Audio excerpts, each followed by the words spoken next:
Hello, everyone, and welcome to the Feast of Dice channel. I'm your DM, Elijah Goodall, and we are here doing our weekly actual play Castle Run.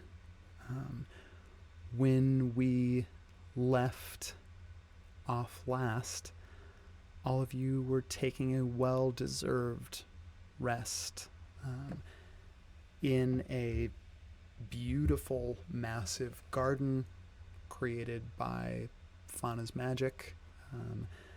After kind of scrubbing the surrounding land of a curse.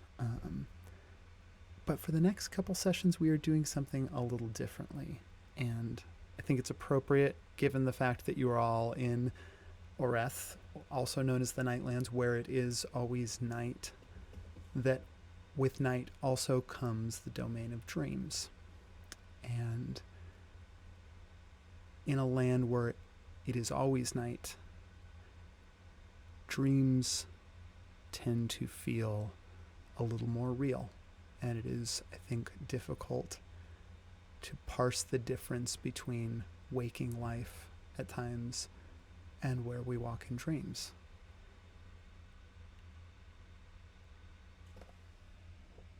Vox.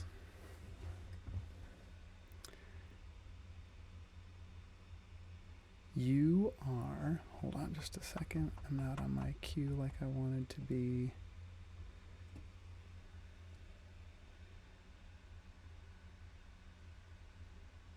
Perfect.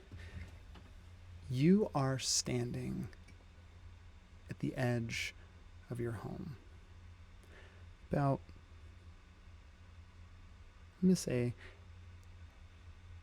8 years old in this particular moment. Looking out on the red sands of Asparia and the cliffs that sort of tower over the city. But your home is on the, I mean, honestly, a good 30-minute walk away from the city itself, like far on the outskirts. And here in this little plateau where your home has been built, there's a little more foliage here, a little more plants. It's not the dry, sparse red desert that generally surrounds Asparia and makes up the Salt Valley. And the reason for that particular plant growth happens to be a figure who right now is hiding from you somewhere in the tall grass surrounding your home. So Vox, if you could make a perception check for me, and Fauna, if you could make a stealth check for me. Okay, so perception, my perception stays the same. Perception, you'll just basically -3 from all these as children to like balance out the proficiency bonus. For everything? Oh no. Yeah. I got a 3. Okay, 3 total on perception. What's fun? I got a 5. Okay. We're kids. Give us Yeah, a break. Vox, Yeah, you are right? combing through the class, engaged in a game of hide and seek with Fauna, who is also about your age. At this point, Fauna has been here at your home with you for, I mean, really is your 8, kind of as long as you can remember. Somewhere around the age of 3 or 4, in the dead of night, Perrin had returned to the house, and the next morning when you woke up, Fauna was there. Go ahead and describe to me as you like, Vox, as you're searching through the tall grass, playing hide and seek with Fauna. Describe to us what little Vox looks like searching through the grass right now. Um, Little Vox has a mop of dark, very choppy, uneven hair from her last stint at trying to prove to her family that she can absolutely be trusted with sharp objects. She's got scabs and bruises everywhere, mostly just from like rough housing and getting into trouble when she probably shouldn't be. She's a little bit more on the dangerous side and doesn't necessarily want to follow all the rules. Very bright yellow eyes with interest of the entire world around her. And I think right now she's kind of got this like twinge in her eye. She's like stopping and she's like holding out her finger, thinking somehow that's going to help her find Fauna. And she's just very certain that the world is going to tell her where she is. She's like listening to all the snaps. Yeah, you and hear the little wind. little snaps. Maybe some. Is it Fauna? Is it just like a small little creature scuttling through the underbrush? But you're gonna find her. Fauna, about 10 feet away, behind Vox, crouched down in the grass. She doesn't see you. Go ahead as you are like crouched down, hiding there in the grass from your friend. Describe to us what little Fauna looks like. Little fauna is kind of a little bit like has a little bit of animal features, but not as much as what she grows into later. But she has just a little bit of a, pointed no, little more pointed than a human, little more pointed ears than a human, little more pointed teeth than a human. But all just like child size. Although she is larger than your average child for her age. She has kind of a red what will later grow into almost like a red sort of mane and fur covering more of her body. When she is a kid, it's more just like more of like a mohawk almost, that kind of runs like a like down the, on her head, but also kind of down almost like the first part of her spine and her neck. And she has two like little like nubbin horns, like just like little horns starting, like not full curl, but just the little um sort of imp style horn at that point. Uh, but she definitely still moves a little bit more like an animal, so she's kind of crouched down on all fours, uh, ready to pounce if Vox finds her. Lovely. You are crouched down there, waiting.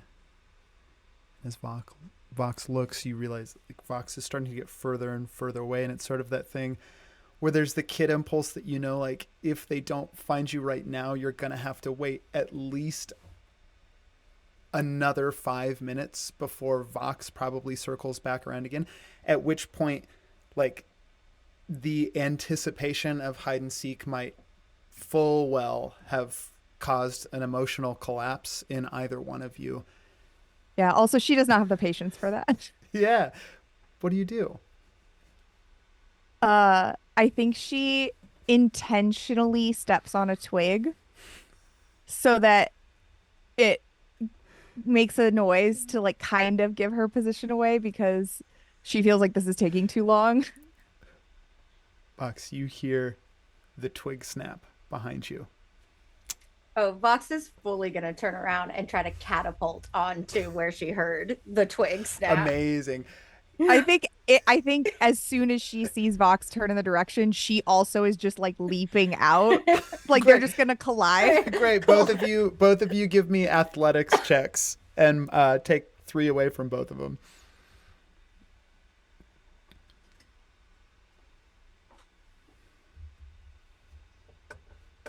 Thank you. I got a 7. 15. Oh, On a, snap. yeah, just bowled over. Um, as you kind of like tumble, like how does Fauna end this in a pin or a grapple or I think like yeah, they kind of tumble like if it was animated, you wouldn't really see any particular parts of them. It would just be like a little bit of like a blurry blob. And then she just like ends with Fox on her back and Fauna's just sitting on top of her, like on her stomach. beautiful?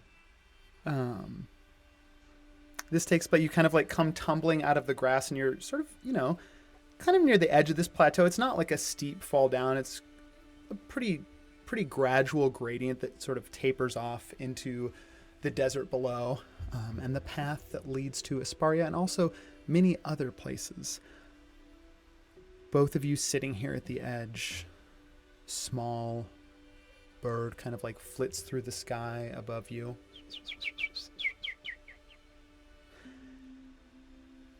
And then both of you here coming down the path, not far from the house now.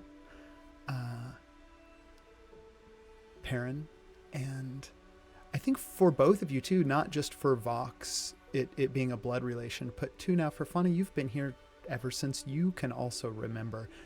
And while Perrin was the one that brought you here and is the one that like you are, I think, most tethered to, in accompaniment with Perrin coming back from, they've been gone now for a few weeks. And it was no mistake that you were playing outside knowing that this was the day that they were supposed to come back, as both of you see a smiling older man, white tousled hair, quick to like big grin that is quick to light up his face and his kind brown eyes.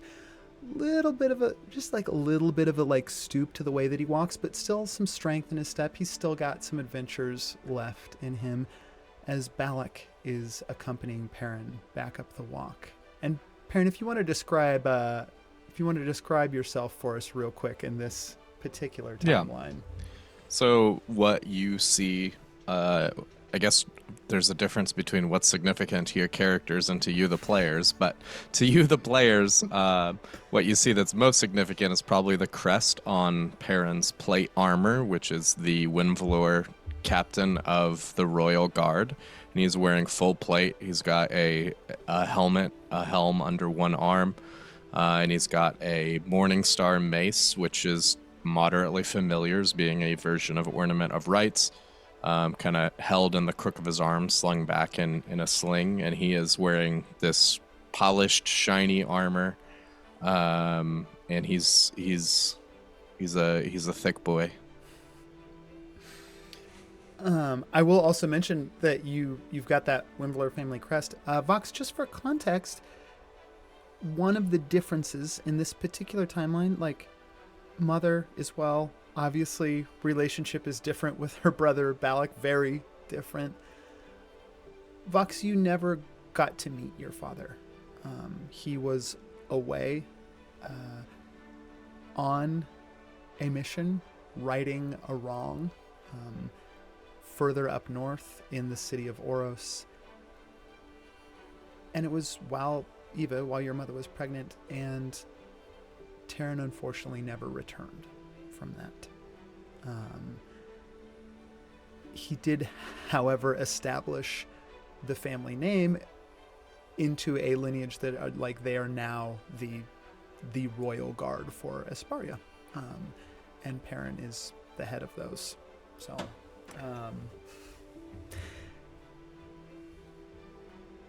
approaching closer, I think Perrin. I'm not going to make you make a perception check. You see the two girls, like Fauna, crouched on top of Vox outside of the grass looking down at you. It's definitely within shouting distance.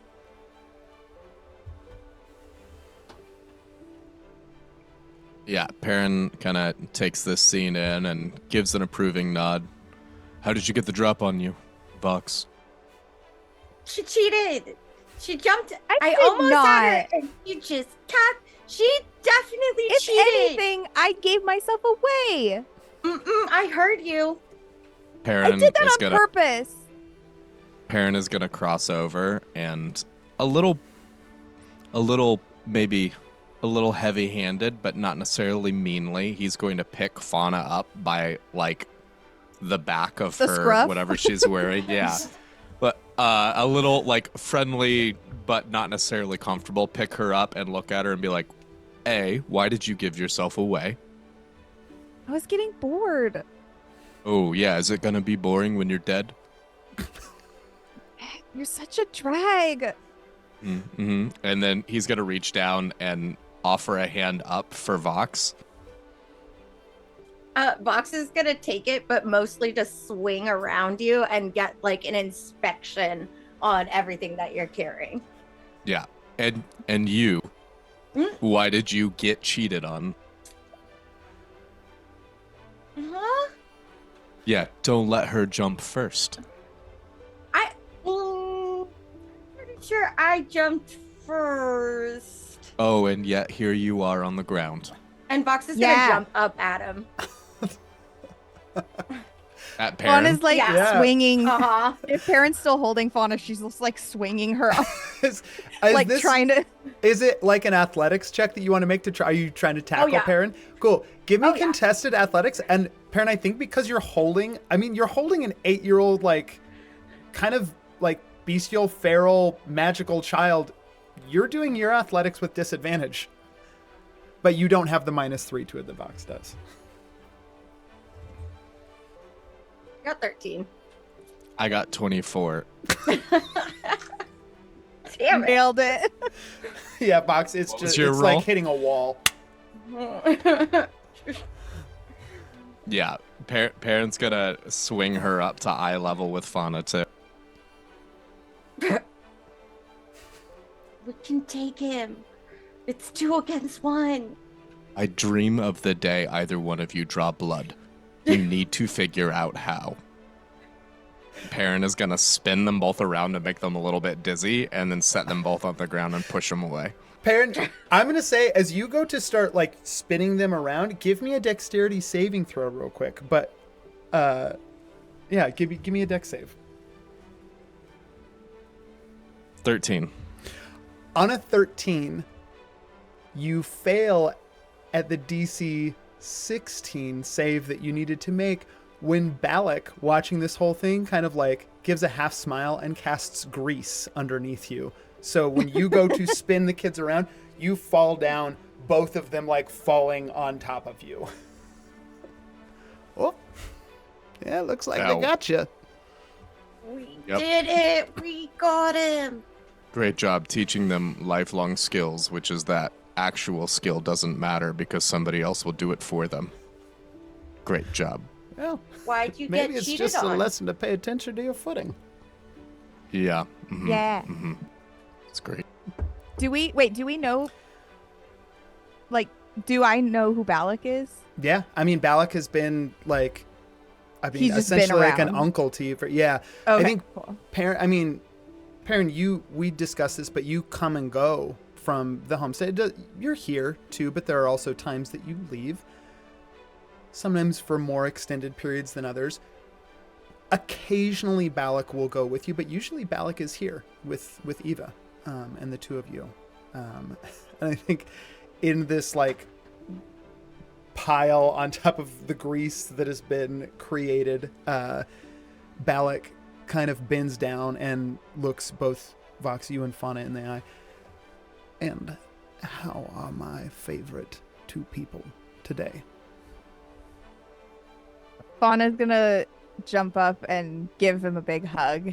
Oh. And I think basically since she's just been raised in this situation since she can remember, she just like has taken on Fox's familial relationships as her own. So she would just think of him as her uncle too. Yeah. So she'd be like, I won, Uncle, I won. Oh, that's wonderful. What?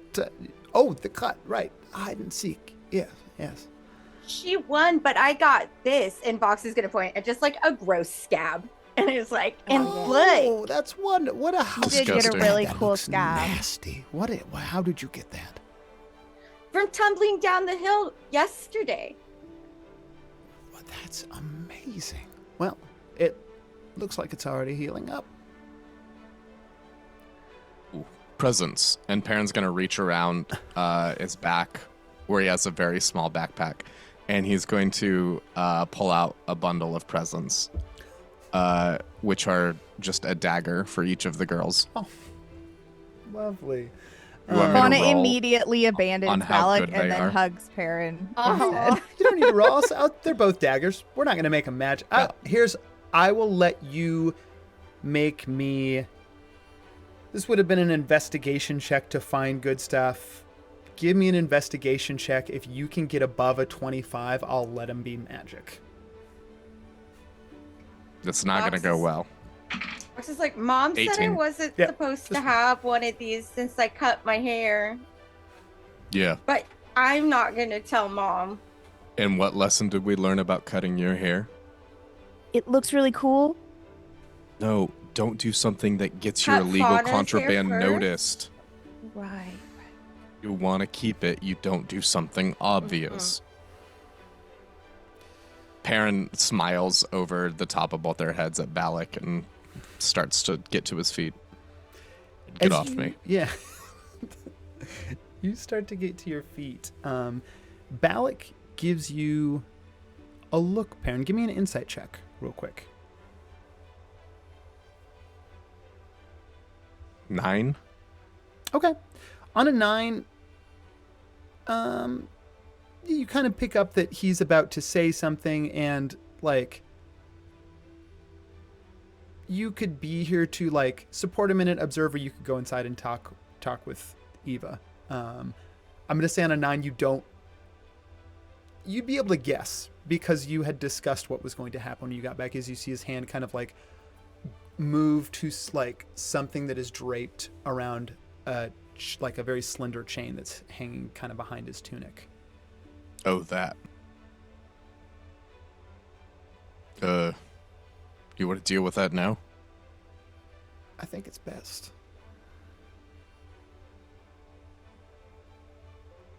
All right, have at it. I trust you.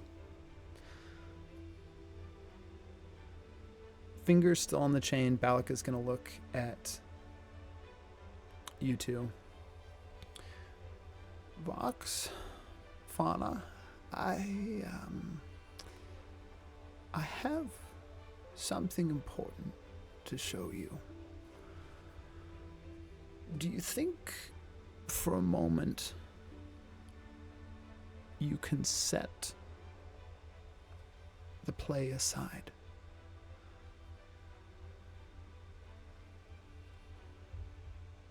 You know how sometimes we talk about, well, we talk about magic and how the older you get, the more responsible you can learn to be, and I don't want you to have to put away being a child too soon, but sometimes there are moments when, you know, you have to grow up a little bit. I need both of you to take what I'm about to show you seriously. Do you think you can do that?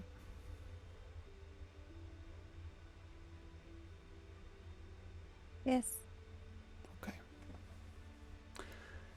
You see Balak unhooks the chain and from underneath his tunic pulls out a stone.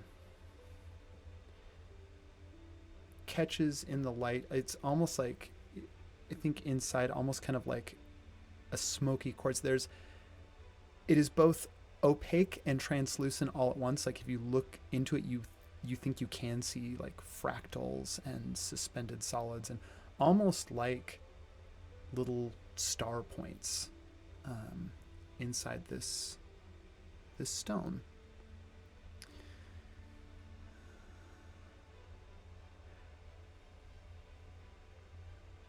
Balak puts it up to his mouth. Before he speaks, he looks at the two of you one more time.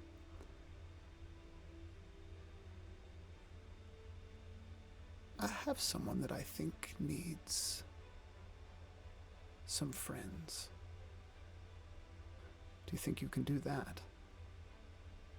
We love making new friends. Mm-hmm. Good. Do they like hide and seek? Oh. Well, you'll have to ask them yourself. He holds the stone up to his mouth and just whispers, "You're safe now. You can come out."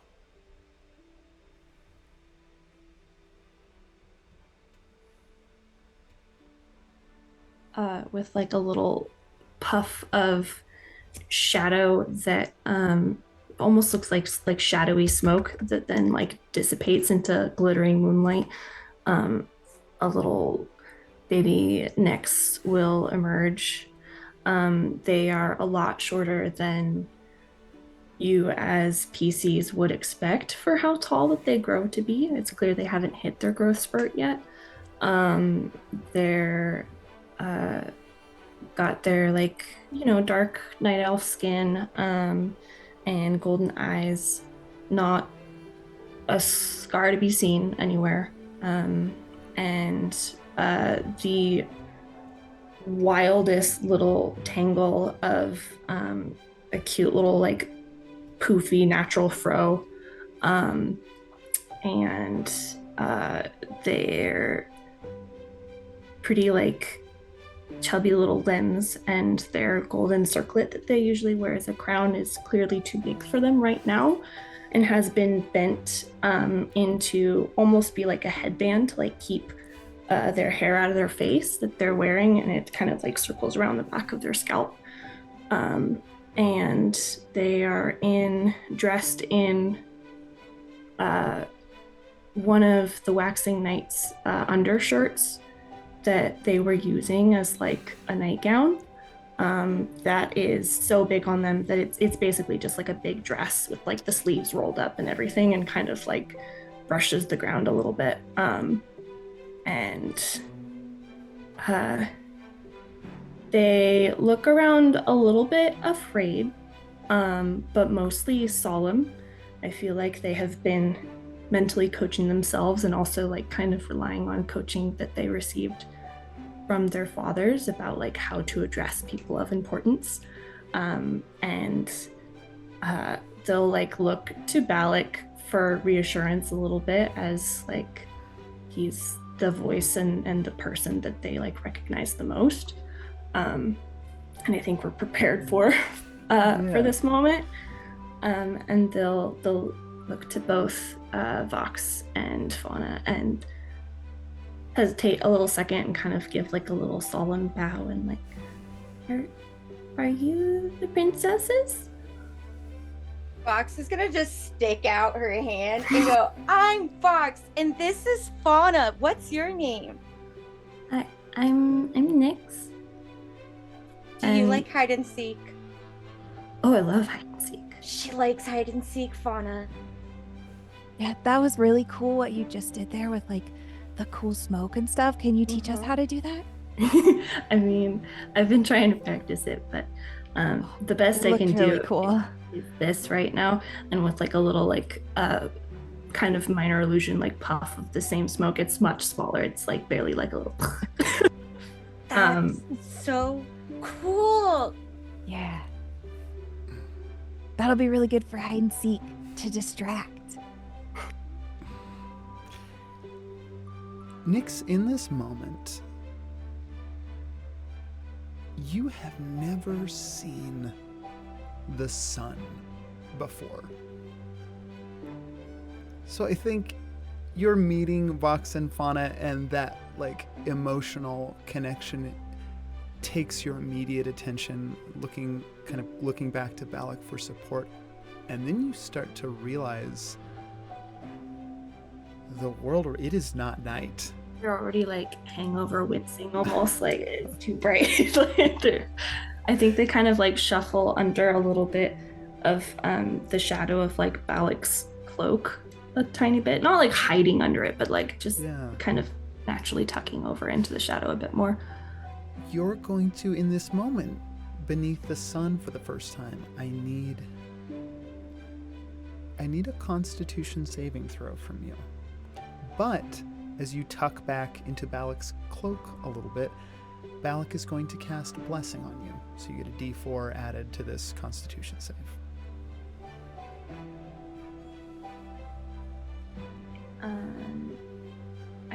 I'm not like subtracting 3 from my roll, right? Yeah, from like I don't have a plus on my modifier. Don't subtract if Constitution is not one of your proficient saving throws. Okay, Yeah. Okay, perfect. And you said that was a D4 onto that? Yeah, you add a D4 onto it. That is 15. On a 15, you are like, you crouch back, it's bright, but the sun is low in the sky. It's approaching dusk.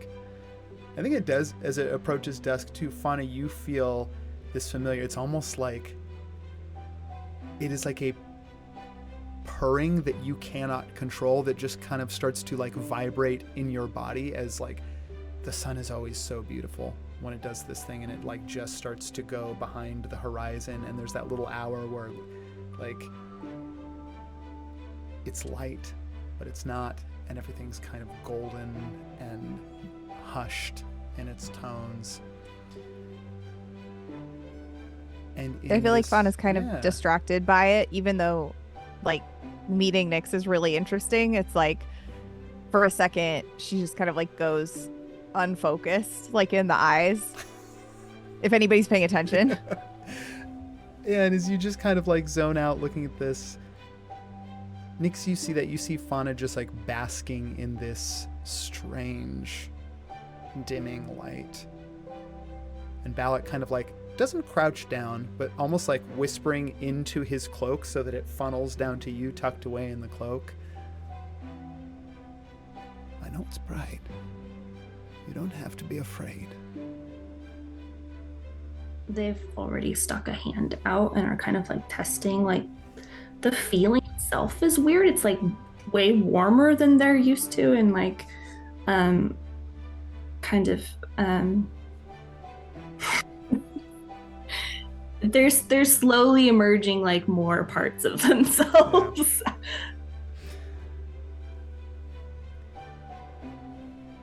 As this is kind of all taking place,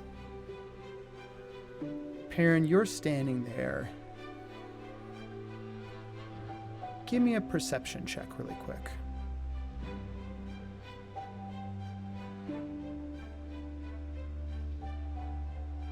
$14. Okay. 14.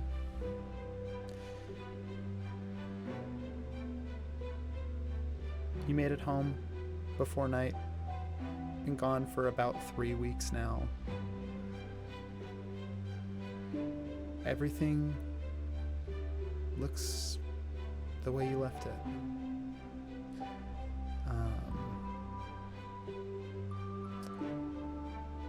14-2. In the distance, you see like just a small yellow bird like flit through the sky in the distance and kind of like swell down through a little arch in the canyon that leads to Asparia, and then dart back away into the cliffs. And you, along with the rest of you, hear Eva's voice calling from the house. Well, it looks like I should probably set more plates on for dinner. I mean, I guess I don't really need one. I'll eat standing up if I've got to. Just as long as there's something warm. Perrin, you're Ooh, not going to dinner. eat What's for standing dinner? up. Come. Fauna's really food motivated, so she's just instantly distracted by the fact that there's dinner is ready. What do you think is for dinner? Soup? Wait, what skills are you using? Are you smelling? What are you doing? You just What? guessing blindly? Yeah. I just want soup. I think that Box is gonna try to grab Nyx's hand and be like, "Come on, let's go help set the table," and is just gonna like run with Nyx up towards her mother, probably dragging this poor child. Yeah. In a little whisper in Vox's ear, Nyx is like, "I've never done that before. I've only watched it happen. Can you show me how? I really I'll definitely show you. Oh. I never drop anything ever. I Okay, do well that's a the lie. best job. That's a Don't. lie. It Drops is. things. It's okay. Mom never cares. Vox, who's your new friend? This I'm is our Nyx. new friend. Yeah. You're that's really Nyx. pretty." Oh, thank you. Well, yeah, Vox, take Nyx in and yeah, get the table set. And yes, Fauna, it is soup. Yay! And bread. And potatoes. And bread, mushrooms. and potatoes and mushrooms. Did you think that on your birthday I would not make you your favorite meal? And there's cake? I don't know. You'll have to go in and find out. She's, already going inside.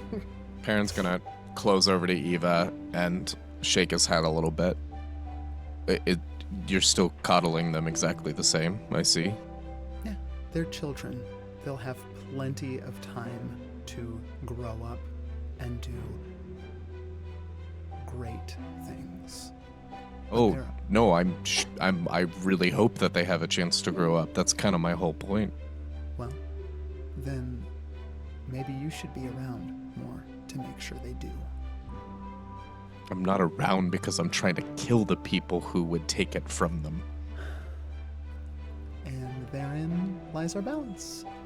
And in a like sisterly kind of like she's going to like give you a little like peck on the cheek and pat you on the shoulder and turn around to head in. He's just gonna kind of sigh and look at Balak and shrug. She's gonna do what she's gonna do. Yeah. That is the case, though. Regardless, I'm ready to be. I'm ready to not be outside during the night for a while. Let's say we go in and I can use some soup. Soup! You just hear Fauna yelling soup from inside the house. Soup, soup, soup, soup, Soup. Malik starts chanting it too on his way in, walking by pants. Soup, soup, Yay, soup, soup. soup. Aaron kind of mutters like, "I fucking hate soup." And Perrin, you are the last one inside as the door closes behind you. And I think we like Fauna. There is indeed a cake. It's my birthday. Yeah, there is indeed a cake that is served at the end of the meal, and a candle on the cake. Do they know my actual birthday, or did They they just celebrate make on up the a day birthday? that the day that Perrin Oh, okay. brought you to the house. Yeah. Yeah, like my cat. Yeah. Me and my cat. Roll in real me, life. I think that's what. Roll me. When you go to blow out the cake, go ahead and roll me a D100. Vox had definitely been the one to decorate that cake, and it does not look the best, but it's gonna taste so good. I know it. Amazing. Yeah.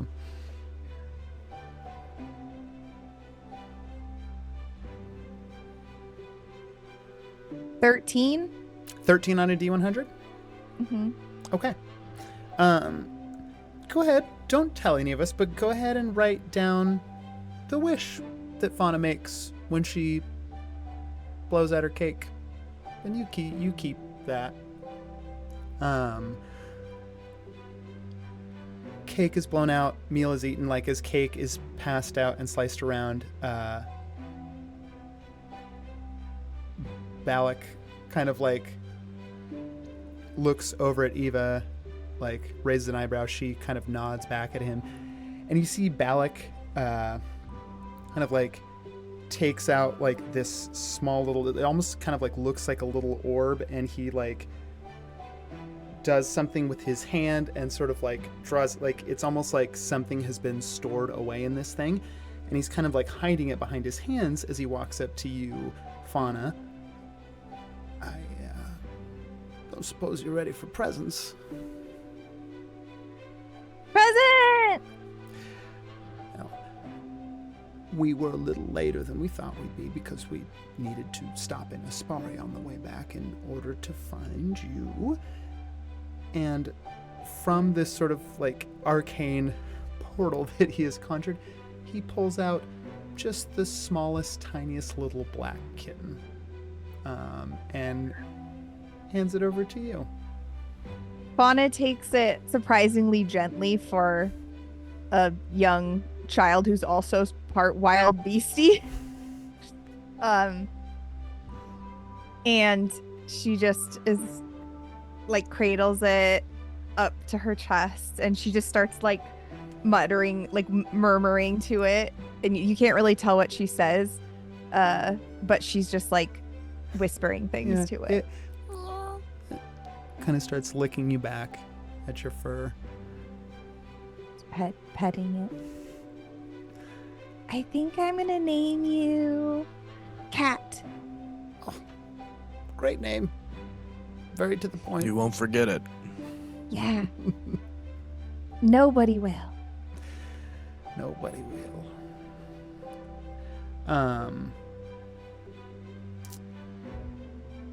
And I think we kind of fade from this, leaving the table, bowls empty from soup, half-eaten plates of cake everywhere, a candle blown out, and Fauna holding a kitten.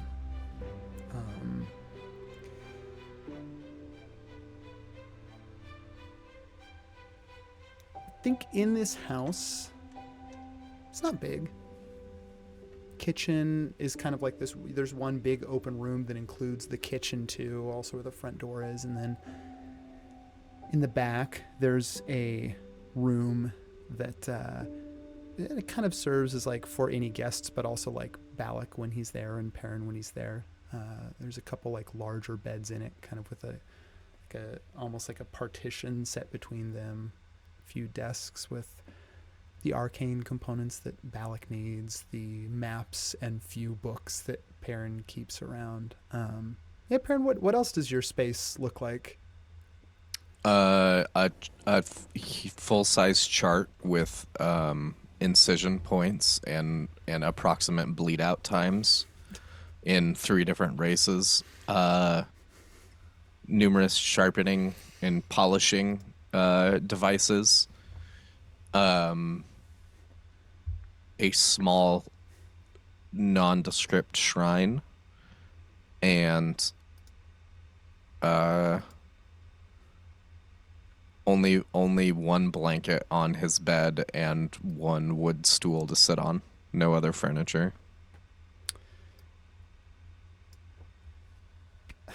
Outstanding. I think in the like Eva has a room right across the hall from that, and then kind of in the back is the third and last room, which is just Vox was your room, and when Fauna came in, you added another little bed. And I think not having a third bed on hand, Eva has already gone back and set up a little bedroll and some cushions and things like that, put a little candle next to it to set it up for Nyx. I think Fauna's gonna offer to sleep on that, and so that Nyx can have the actual bed, because she kind of is just kind of comfortable sleeping anywhere, like on the ground or whatever. It's like part of her like animalishness.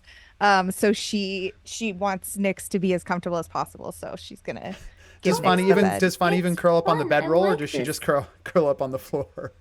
I mean, if the bedroll's there, then I guess she would curl up on it. But yeah, she doesn't really need it. Oh. Fox is, like, I halfway like the floor. to- It reminds me of when I went camping with my fathers when we were going to the Rose's Mouth. You catch Fox. She's like mid push all the beds together, trying to make one massive bed. She's like, Perrin's gonna poke his head in and look around and be like, "No bed island. what? What the? Dad, But why not? It's I'm not your bad. dad. No, Yes, you go to are. bed." Oh God. He always says that, but he's my dad.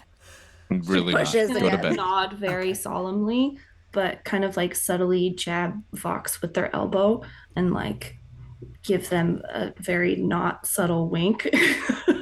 I think Fox is completing Bed Island and is like trying to build a fort around it too. Yeah. She's very excited to have someone else too. I think All right, do you guys want a bedtime story? You? Yeah, scary one. Ooh. All right. Perrin casts sleep on all 3 of them.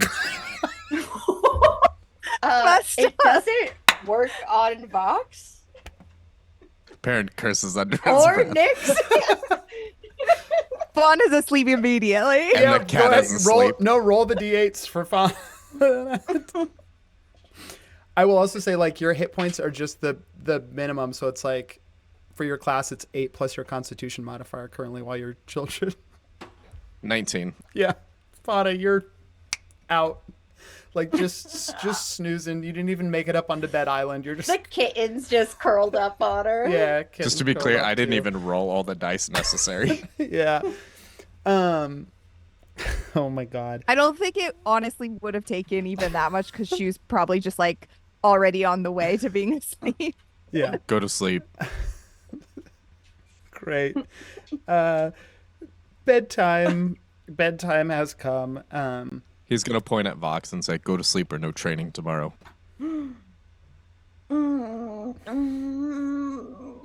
You see just Vox get just like almost turns red and just puts the blankets up to her chin and is like shaking. Fawn is snoring. Fawn is snoring. Fox, you're trying desperately to go to sleep. Nyx, you're there in the room. think before you like even have the chance to start trying to fall asleep in this familiar place with all the excitement that has happened today, and also like there's just a lot. There's a lot going. I think Balak spent a lot of time after finding the Loonstone, like speaking to you, letting you know that while it wasn't safe at the time to like immediately bring you out, that he was taking you to a place that was safe and where you would be able to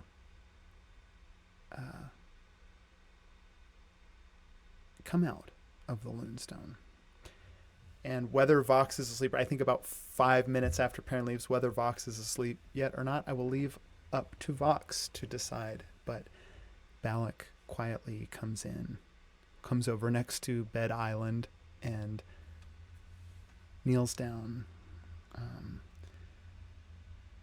next to you, Nyx, and is holding the Loonstone.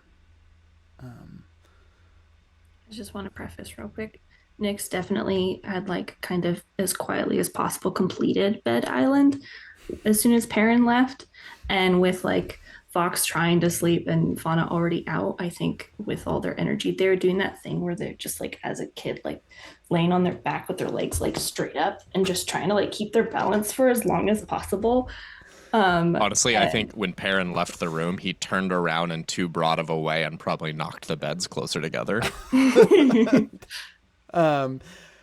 You are trying to maintain and anything to focus on so that maybe sleep can come and your mind is not racing with all the things that have happened over the last few weeks. And in this... Sorry, that was my fault. That's okay. Okay. In this moment, Balak takes the opportunity to come in. He's kneeling next to you, Nyx, and pulls out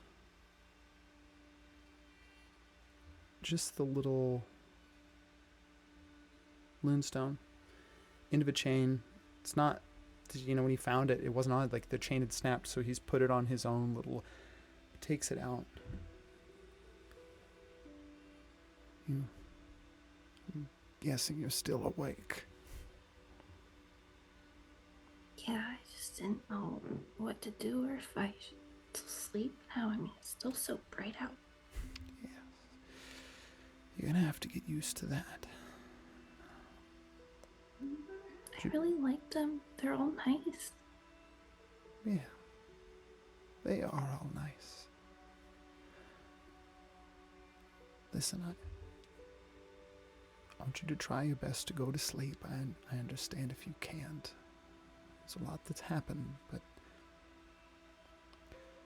Nyx, you can see he holds out the Loonstone, and even in the very, very like dim light of this room, again, like there's not really any light shining in, there's no candles in here, so it's just sort of like light that's seeping in under the door. You can still see those little points of suspension in it, like a constellation held deep within the stone. I know that for you this represents something frightening and lonely in it. For most of your life was a prison. But I don't think it has to be. I think it's something bigger than that. And it's yours, Nyx. No one else's. And he's going to take your little hands and put the stone in your hands.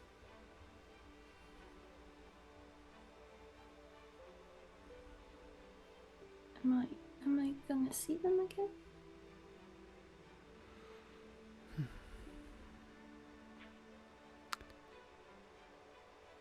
I wish I knew, child. I wish I could tell you. The place where you come from holds mystery on mystery. And I'm pretty old, but I haven't even come close to unraveling it yet.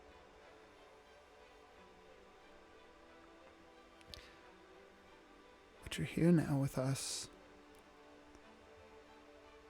And if your family's still out there somewhere, we'll find them.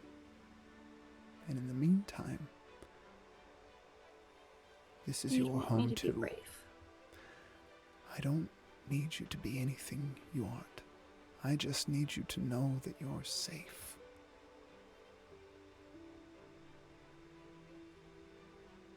I think Nyx is gonna kind of like grab the hem of their the waxing knight's like massive shirt and kind of like pull it up over their face a little bit, and um they'll breathe it in. It's long since like lost the scent, but they still like to trick themselves that it's there and like hunt for it in the threads a little bit. But they'll kind of do that thing where they just nod solemnly, and you can tell that like they've in their mind they've convinced themselves of far scarier things, and are just gonna kind of try and tuck into bed, and they'll hang on to the linstone with both of their hands, and I think they'll ask Valak for like a little story.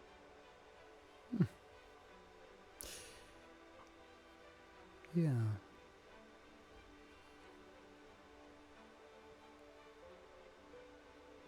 The story that Balak tells you.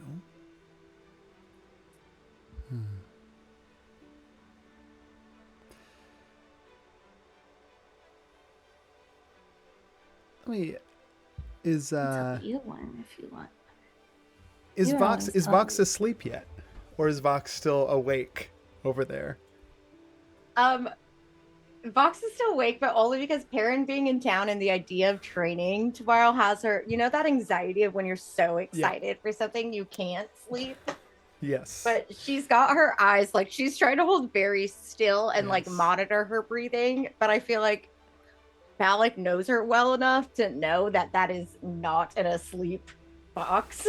There's like no snoring coming out of her. Stiffly laying like an Yeah. asleep person. And she's going just like Lovely.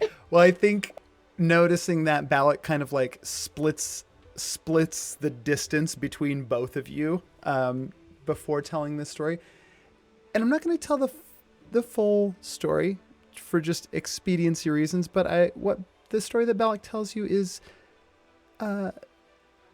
known, I think, when it's told as a children's story, which it is fairly often in the Nightlands, is known as the Children of the Stars, but it is the story of the Elekith, the only Orethkin, or like people native to Oreth, that did not come from the Feywilds, but came from the stars above, chased by a terrible darkness that gnawed away at the light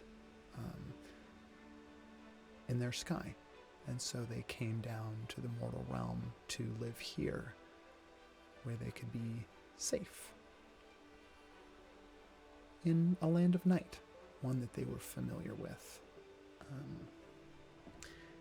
think Cut through before... with Nyx very obnoxiously and know it all, like interjecting with things that they heard and going on with like tangential little yeah.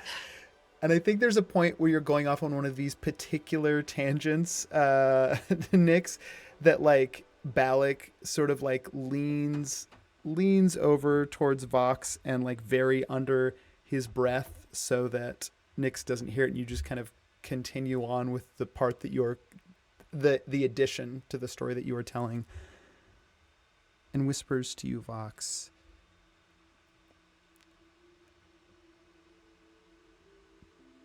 don't tell your mother. I know Perrin gave you one already too, but I know sometimes well, you've done a very good job, Fox, of making the people who need it here feel like they have a home. Fox would And- open like one eye just so that he knows Yeah. she's listening. And now it's been asked of you to do it with one more.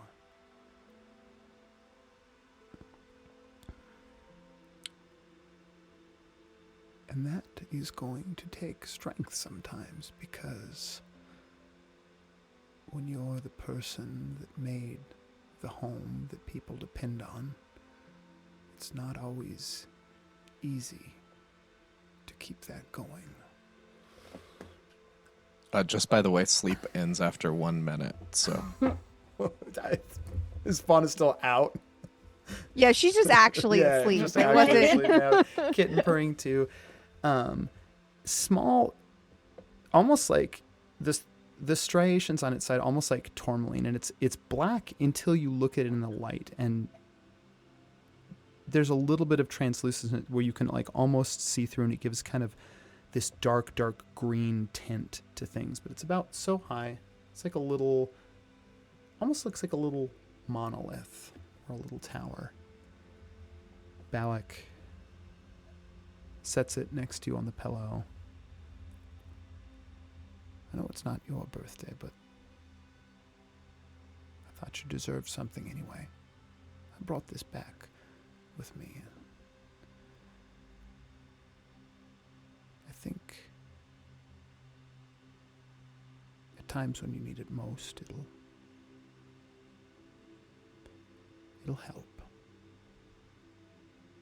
I think that Fox is gonna like bring her hands out from the covers to reach it. And you see that when she is pulling her hands out of the covers, though, she's still holding on to the dagger that Parent gave her earlier. She's definitely sleeping with that. Yeah. And she just grabs the tower too and just goes, I am going to be the strongest there ever was, just like my dad was. He was strong. I have no doubts.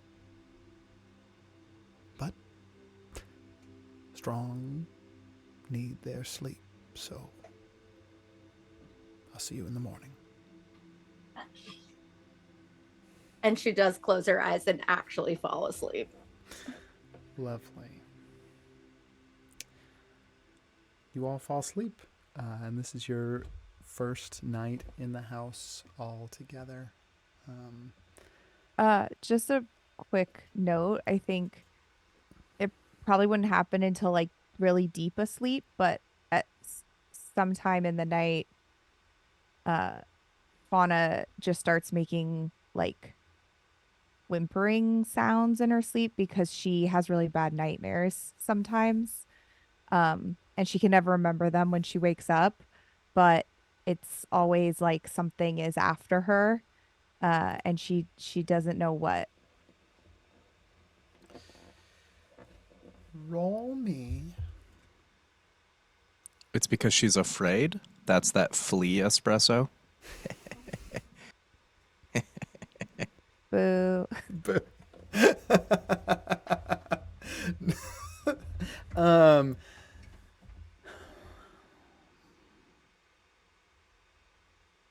Roll me an insight check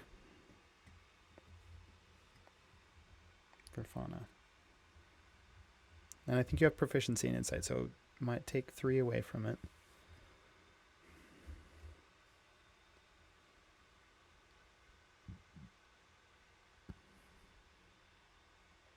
$13. Okay. On a 13, the feeling in the nightmare is whatever that thing is that's chasing you can never quite turn your head, or you don't want to, and you're not sure which one it is. Whatever that thing is, it wants you more than anything. And you feel it.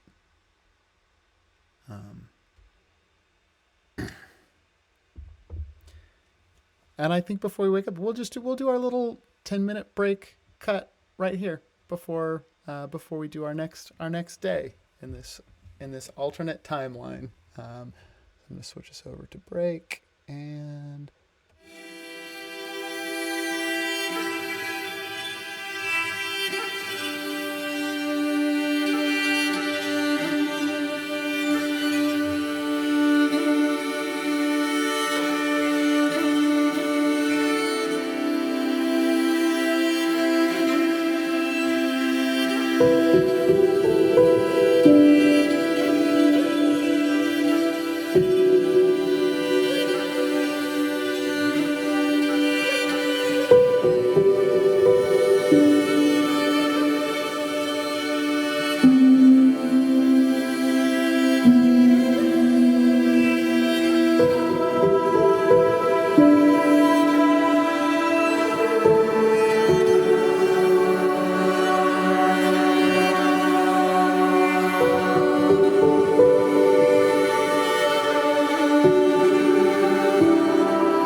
Um, following morning, it's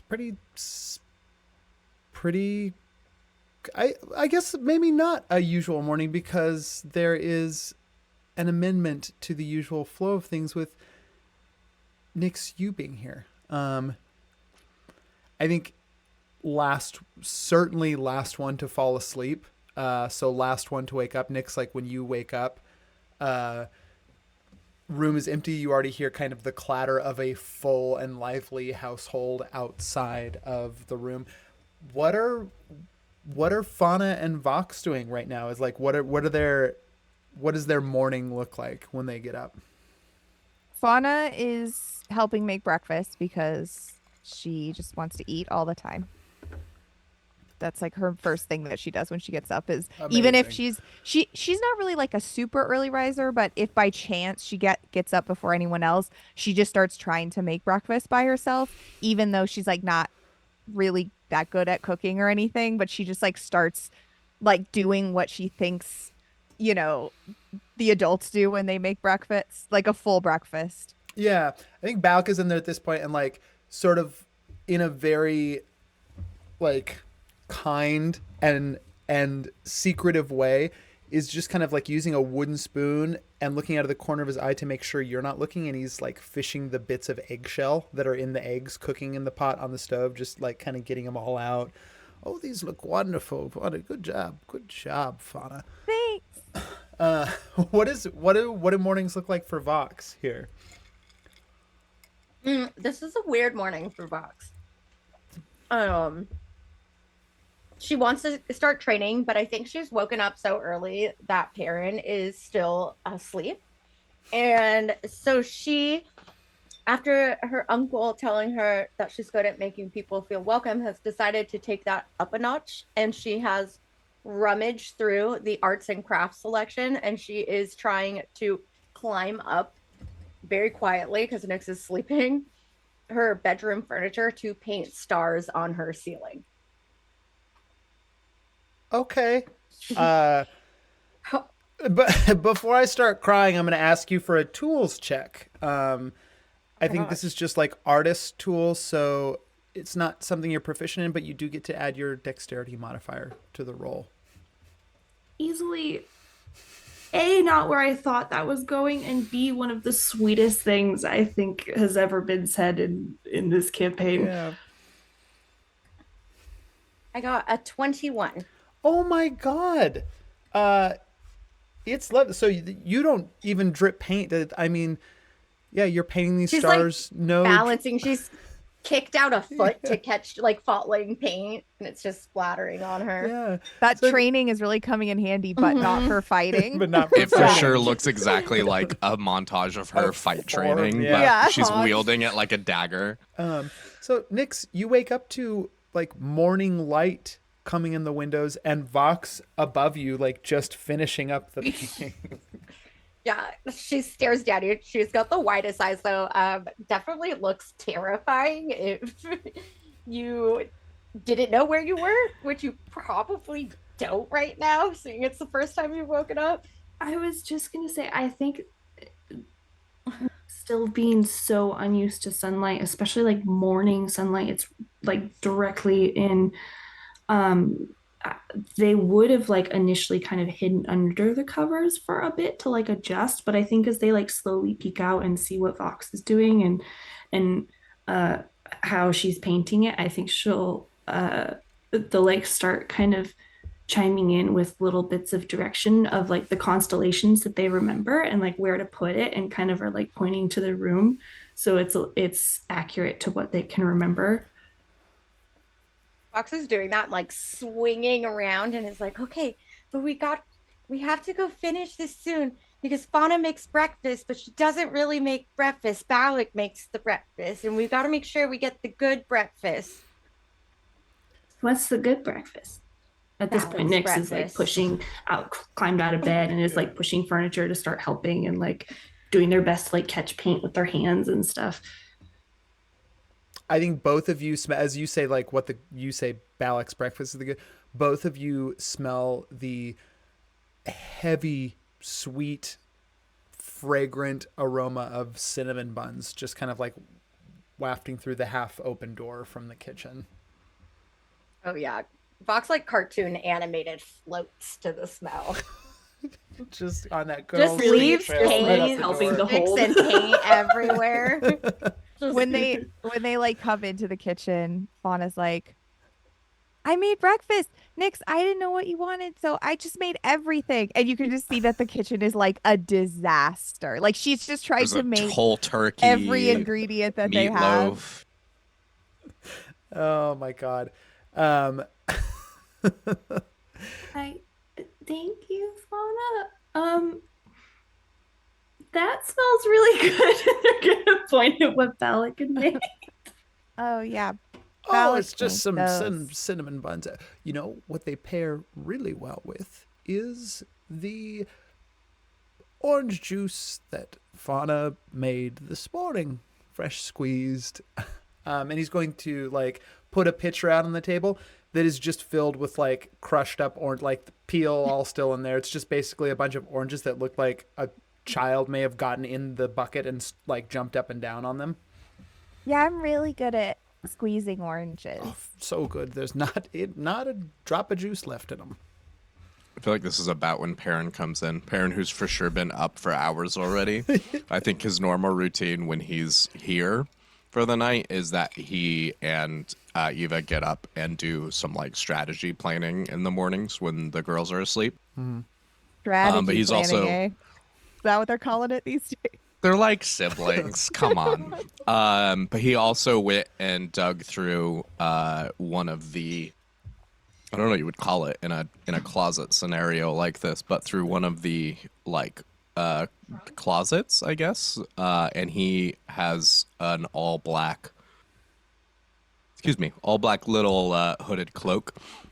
He tosses that at Nyx, and he scans the table and immediately dishes up like 4,000 calories of what is very clearly only and exclusively things that Fauna made. Fauna definitely notices and is like, He sits Like, down proud and of eats all herself. of it, does not care about the taste or the eggshells or anything. He just plows through it. Extra well, calcium. there aren't any eggshells. I think Balak helped with that, but Um, yeah. You go through the course of breakfast. What does let me ask this: is this a moment where like immediately after breakfast, Perrin is taking Vox for training, or is that something that you tend to do later in the day? I think early morning, but not like early. So like eat breakfast, sit, relax for a minute, and then right around when there's probably like a morning guard change at like 10 or something. And he probably is like around that time is when he's like, all right, let's hit the courtyard. Wonderful. Yeah, So Vox, you while eating like you take breakfast, Vox though, is into doing a jumping jacks. you take Vox like into Asparia with you to do that. Yeah, I think he's teaching her like parkour and shit. Amazing. Okay, cool. Great. I think before you do that, there's kind of this like there's a lot of early morning, like breakfast is being had, people are kind of relaxing afterwards. Eva and Balak are tidying up the kitchen a bit. As this takes place, all of you hear a knock on the door. Eva looks up and raises an Nyx eyebrow. instantly tenses, and I think that's when like waxing night training kicks in, and they're gonna grab one of the breakfast knives on the table and throw their little hood up, and they're gonna duck up under the table and do their best to stealth. Okay, give me a stealth check. But you're proficient, so remember to take away. Yep. Yeah.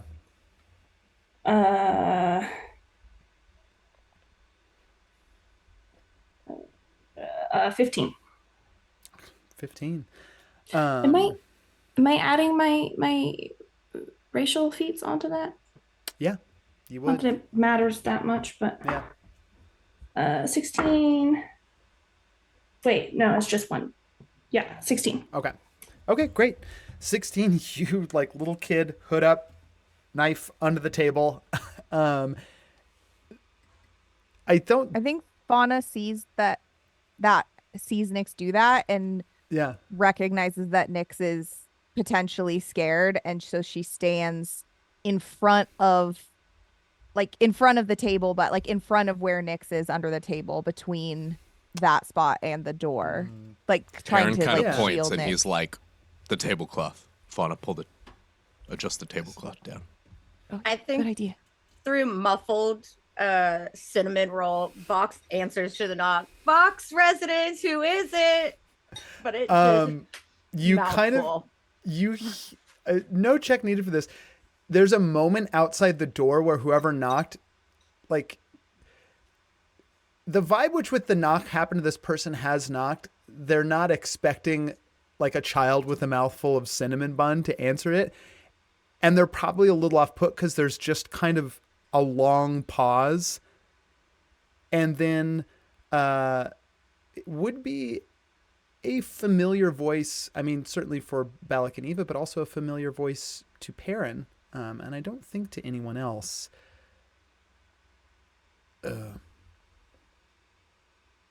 Perrin, Eva, that you in there?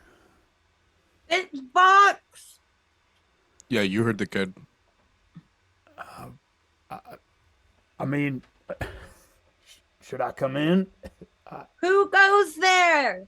Are you friend or foe? Friend. You heard the kid. Friend. You better not be foe, or we're gonna get you. Yeah. And all you right, don't get cinnamon rolls. Yeah. Okay. No, I'm just Definitely not. I'm gonna Foes open the do door. not get cinnamon rolls. Opening the door, all of you see, like, bordering. I'll pose this question to. No check necessary. Nyx never would have, but have either Fauna or Vox seen a hill giant before in Asparia? Would not be unheard of for them to travel to Asparia. I think they've just seen it in books while Fauna drags them to the library and is like flipping through, and Vox is like laying there playing with Yeah. a dagger. Yeah, I don't think Fauna has ever seen a hill giant in real life. And in real life before you, almost 9 feet tall, green skin, like broad shoulders, but honestly a little smaller than you thought hill giants would be. This like black, but almost like dark green tinted hair, if you looked at it in the right light, like swept to the side, wearing kind of like roguish traveler's vestments and a little like asymmetrical brown cloak that is slung off the side of his shoulder. Perrin, you recognize Cletus Legrand as he like opens the door to the house and kind of looks around and takes in the situation. Not exactly. I mean, at this point, the children equal the adults in this house. I'm gonna roll a little perception check to see if he sees Nyx under the table. I mean, in a little tiny gasp from behind the tablecloth, there's big one. It's okay. Big ones fall hard. Big ones fall harder. Nyx, we're good. Fauna like walks up to him and just is like, "You're really tall." Well, I've had time. I mean, maybe one day you'll be pretty tall too. I hope so. Yeah. Okay. Well, no. So which is it, friend or foe? Oh yeah, friend or foe, or you don't get cinnamon bun. There you Friend. go. Yeah. Fauna remembers yeah, that she should be friend. maybe afraid. Friend, Perrin, you don't have to be an ass all the time. Yeah, Or Dad, don't be maybe an I do. ass all the time. Not your dad. Well, Don't there it is listen to him. again. He's my dad. Yeah. Listen, I don't. All of the children, give me an insight check. I think Fauna is not old enough to have a crush on somebody, but she instantly thinks Cletus is like the coolest thing that has ever happened to her and just wants to be exactly like him. Yeah. 13. I got a nat 20. Holy and I'm shit. not proficient in insight. Hell yeah, Nat Nat 20. Whoa.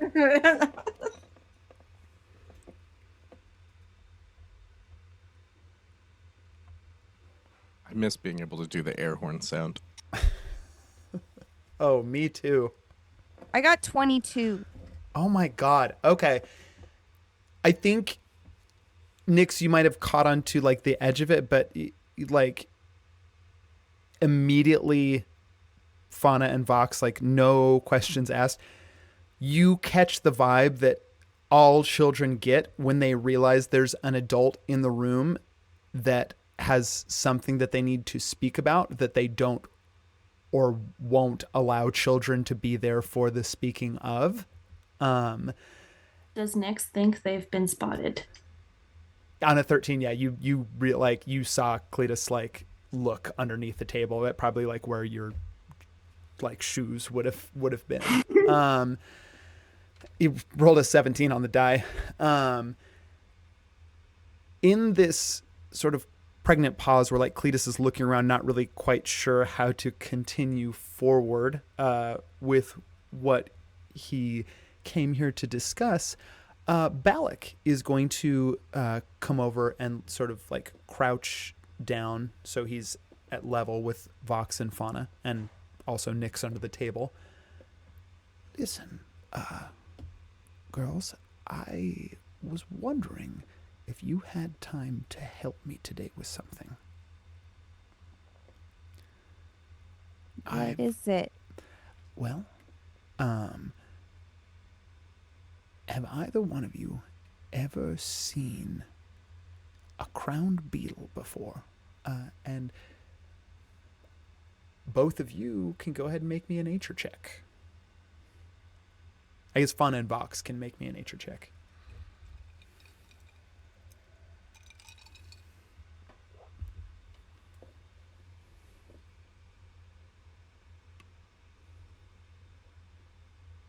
$21. 18, 19. Both of you are it is one of your favorite things to find, probably. They're not always easy to find, but both of you have gotten pretty good at finding them. Crowned beetle is basically like almost like a big kind of scarab or almost like Goliath beetle, but instead of that one horn, it almost has what look to be big blue antlers that come off of it. And then it's kind of got this little white collar of like, could almost be considered, since it is on an insect, like moth feathers, sort of, that makes this little collar around its neck. Big old shiny blue beetle shell. I need a crown beetle. Do you think you can find me one? Oh yeah, we're really good at that. Okay. Can Nyx come? I would love nothing more than for Nyx to be able to come, and I think maybe if you were to go find it, sometimes it's easiest to find them in the morning. Yeah, we can do that. Okay. Well, you go But, find it, and you come back when you find one. Girls, no sneaking back here. Get a beetle. Nyx But is going to very solemnly kind of like come up out of their hiding place in front of Balak and, are you trying to get rid of me? Yes. Doing that thing that my parents used to do when they wanted to talk about stuff. But I'm 9 years old now. I'm very big and grown up, and all those things that they needed to talk about were stuff that they were going to tell me anyways, and stuff that I need to learn. So if you're going to talk about important things, I think I should be here for it.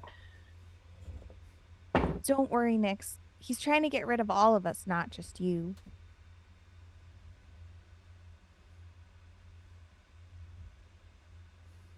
Yeah, that was a 7. On a 7, Balak. Which I don't even think do I have sorcery points on this shit? Baby me. I mean, you'd be a level 1. Yeah. Balak is, I think, no sorcery points yet. You'll get him when you hit your teens. Balak looks at you. I promise I'm not trying to get rid of you. As soon as you find the beetle, you come back. I really do need it.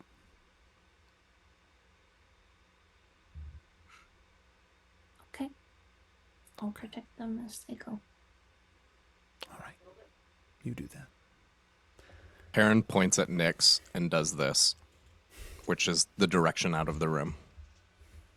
Still got like a mouthful of eggs and whatever other nonsense Fauna has dished up, and he's going to lift up the tablecloth and point.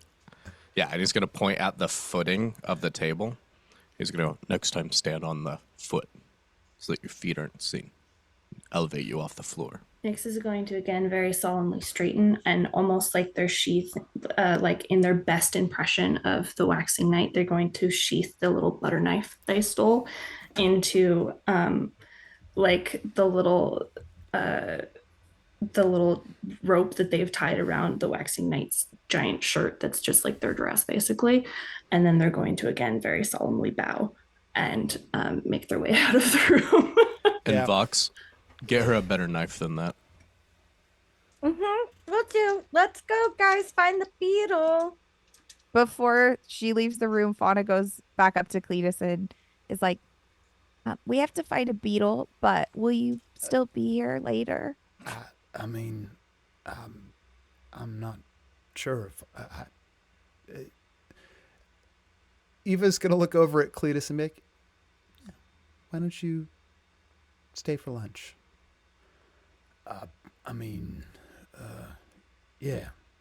Sure. I can stay. I can stay for lunch. Okay, great. I have a lot of questions to ask you when we get back. Oh, okay.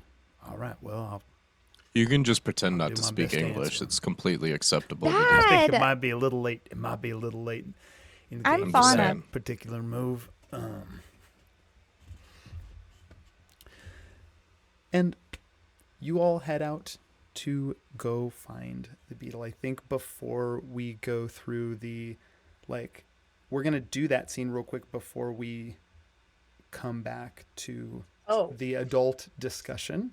So Fox all of, is very much not trying to find a beetle.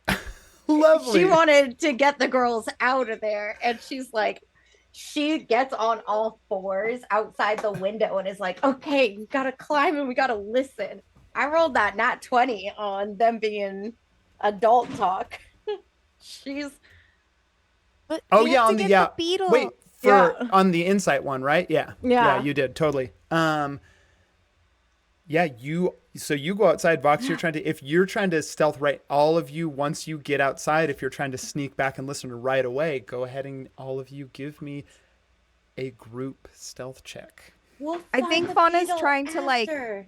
Fauna's Nyx like is- trying to argue that they should go look for the beetle, but also she does also want to eavesdrop, so she's not like doing it very persuasively. yeah. She's just like doing it like so that someone could have said that they that she did it, you know? Nyx is like very pragmatically encouraging Fauna to like look for a beetle, but to look for a beetle around the building, so like they don't actually Right there. lose Yeah. any. All of you go ahead and give me stealth checks. And Fauna, you actually do get to do them with advantage now because you have the kitten who has followed you outside and is batting at butterflies. I got an 18, so I'm not adding my bonus, which is plus 11, but minus 3, so 15. Okay. I Dirty also 20. got an 18 on the die, and I don't think stealth is one of my Proficient ones. So you just, so you just add your so dexterity. 22. I'm going to say, Perrin, what's Perrin's passive perception? Doesn't matter. He would want them to sneak back. Love it. That's I guess higher I'll than- roll to find yeah. out if he knows, but his expectation would have been that they would have. It's really just against your passive perception when it's stealth like this. Yeah, 15. He wouldn't look You more actively than that. Don't even know. The three of you sneak back without a sound. Are they climbing up a terrace? Where are they? Yeah, describe to me where you're eavesdropping from. I think it's like cheer style. Yeah, we're They've like making built, a pyramid. a body ladder. Yeah. Yeah. Fauna's at Lovely. the bottom. She's like twice as big as everybody else, so she's like basically the bottom of the. She can't see anything, but she's like, "What's happening?" And Nyx being the smallest, Box like kind of boosted her up. So it's Yeah. Fauna, Box, Nyx. Okay. And Nyx is Cat- like kind cat of on top. blended into the shadow of like the window eave, and they're just like holding very still against the wall. I love this. All of you also make me a perception check to see how well you're able to like hear what's going on inside. Well, I got a nat 1, which makes sense because I'm on the Because bottom you're at of the bottom. pyramid. Yep. I got 19. 16. I mean, Fauna, it's way too muffled for you to hear, so I suppose it will be up to Nyx and Vox if they fill you in afterwards. But Nyx and Vox, you hear the whole conversation perfectly. Small clarifying question. Vox, would this be a place that Vox defaults to? Like if there were other situations, is this like a go-to move? Or is she creative with her eavesdropping? I think that she's creative. Like there's nooks and crannies and like floorboards that are loose that she's squeezed into before. Oh my She's god. Yeah. She's turned this house. There's like crawl space holes that's where she goes to for hide and seek too. Yeah. I think doesn't blow your cover, but almost like trotting out of the house on all fours is the family greyhound Brightburn, who like comes trotting out of the house, sees all of you over there, like sees the kitten on the ground and like goes to like jump, like immediately goes to like start playing and like comes over and like puts his paws up, like Nyx is just sort of like scrabbling at you and like trying to lick up at Vox. No, no, go. Nyx does their best to minor illusion a little like shadowy lunar moth to like distract it away. Probably very much like cuts in and out of Yeah, right. like Endlessly fascinated with this moth. Can I only talk to little things, or can I talk to Brightburn? You can talk to any animal that you would like to. Okay, Fauna's gonna tell Brightburn like, we need to do this, but can you go find us a beetle, a ground beetle? Roll me an animal handling check, but do so with advantage.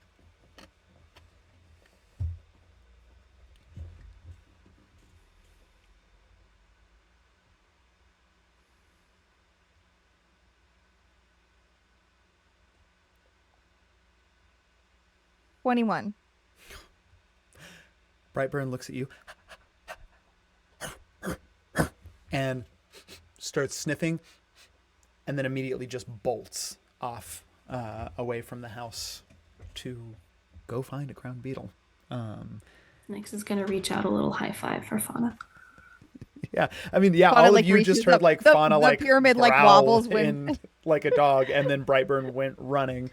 The pyramid like wobbles as Fauna takes a hand off the ground to like high five Nyx. They almost fall. You need to be sturdy. Sorry. And with those perception checks, all of you outside hear the conversation. Inside, as soon as the kids leave, Cletus sort of collects himself. There's a little bit of a like moment where he has to, Fauna was asking a lot of questions and he was not ready to sit down at like full breakfast table amidst the smell of like cinnamon buns and eggs and fresh squeezed juice and discuss what he came to discuss. But nevertheless, after taking a moment, Baron, you're there at the table. Eva's kind of like listening in, but still clearing up in the kitchen. Balak has kind of like stopped clearing up and is just sort of standing there with a dirty dish in his hands to like give his full attention to Cletus. Listen, I know the two of you just got back, and I hate I hate to put pressure on you like this, but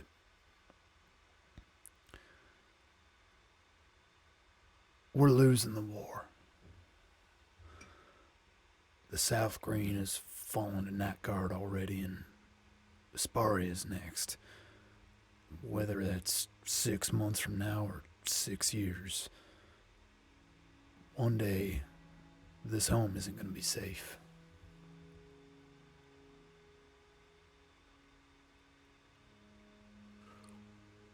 Yeah. And? I mean, we could use your help. What, you want us to field an army? I mean, even just you in particular, Perrin, you have a unique set of abilities that, well, could come in a lot of use, especially when it comes to moving troops across a battlefield and intercepting lines of transport and so forth. I mean, to say nothing else of, I mean, heck, I know what you're capable of, Eva. I've seen you in a fight. If we don't stop them here, pretty soon they'll have boots on the ground and pretty much every city on the continent in Amira.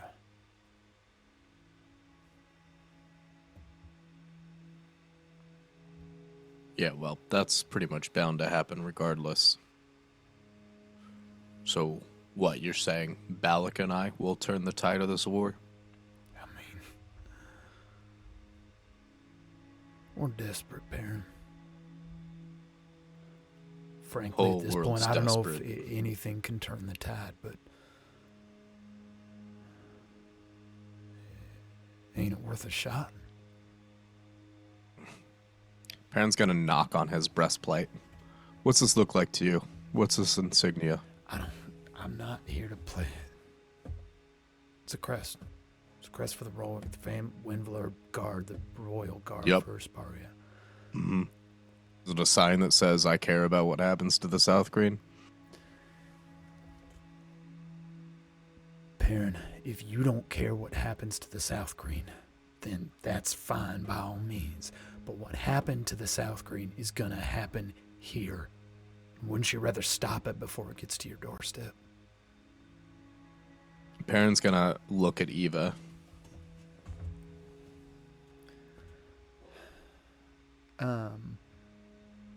I guess specifically because there are other NPCs here, I'm gonna roll a little persuasion check for Cletus. Yeah, it's a +2 to it. It's a 7 on the die.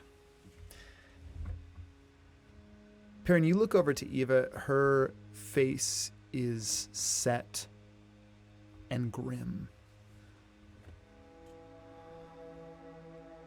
Cletus, I'm sorry. We can't. I know.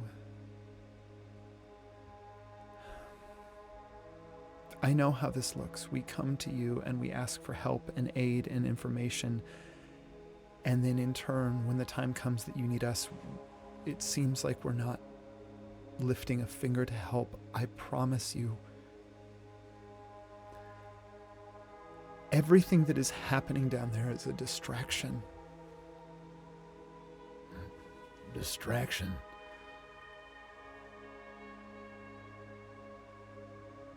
Thousands of people have died. My people, Eva. Cletus. Have you never listened to anything I've said? We're all going to die. That's what happens.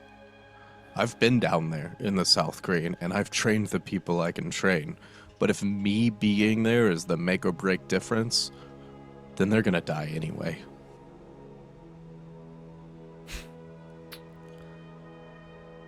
Yeah. Well,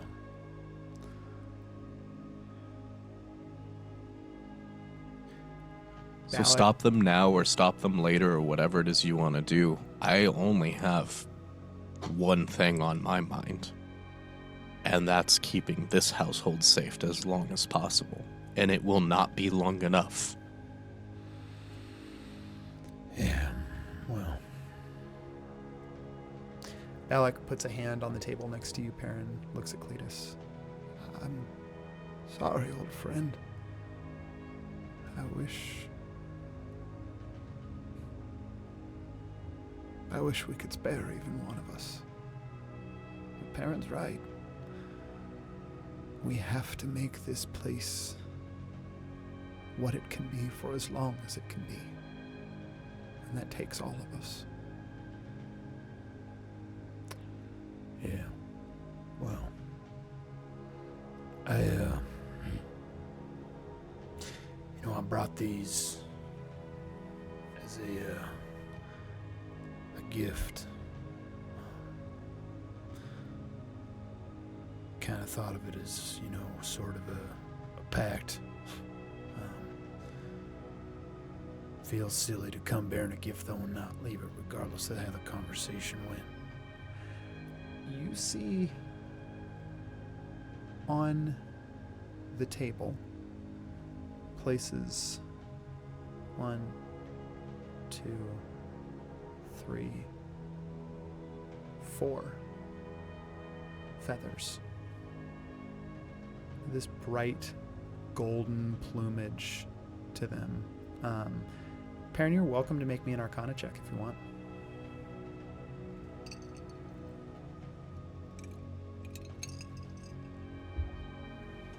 $19. 19.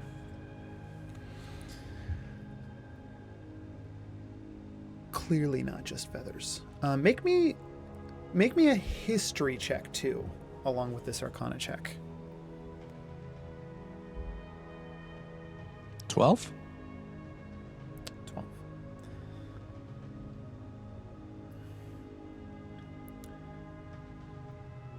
These feathers feel like there is a powerful magic that resides in them. You almost want to say like they radiate something that almost feels like healing magic, but not quite. It's like it's adjacent to that. It's like a second chance or you can't be sure, but the feeling that you get when these are placed on the table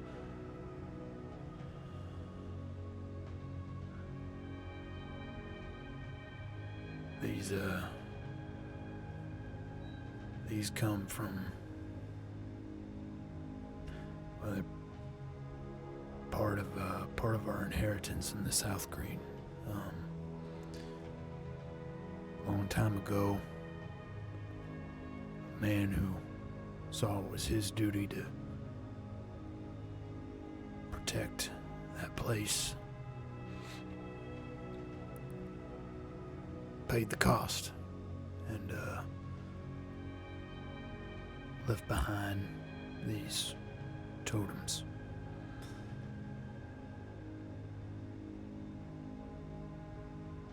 He's gone through more than our fair share in this war, but thought I'd bring you the ones we could spare.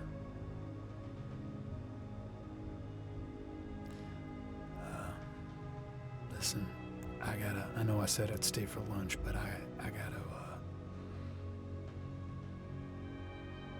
gotta be heading out. They need me. He's going to look at you, Perrin. Don't suppose you could get me back there quicker? Yeah, I'm sure that won't hurt anything. Perrin's gonna stand up and kind of clap him on the back and walk towards the hallway door. And actually, no, he's gonna lead him into the hallway. Yeah, Cletus follows you, leaves the feathers behind on the table. How many How many night guard are there in the South Greens right now?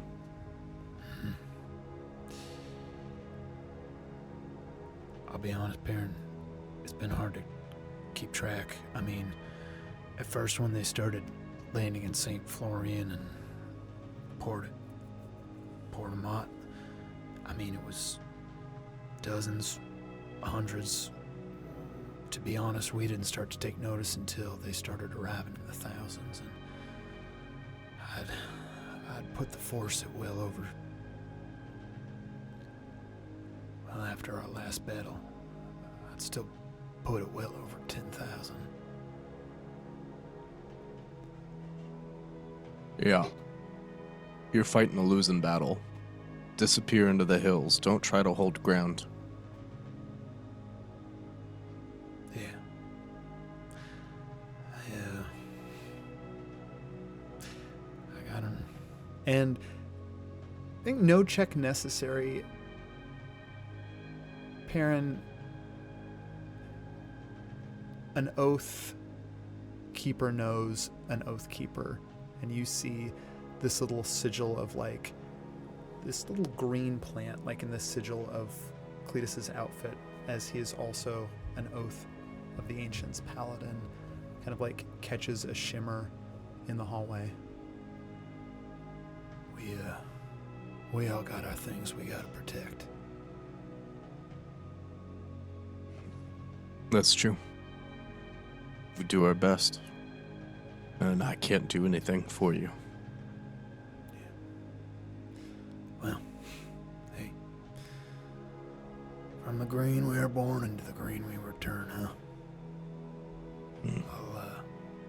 I'll see you when I see you. Parent's gonna push the door open, and as Cleus walks through it, he's gonna say hi to your sister for me. Yeah. I will. Door shuts behind him.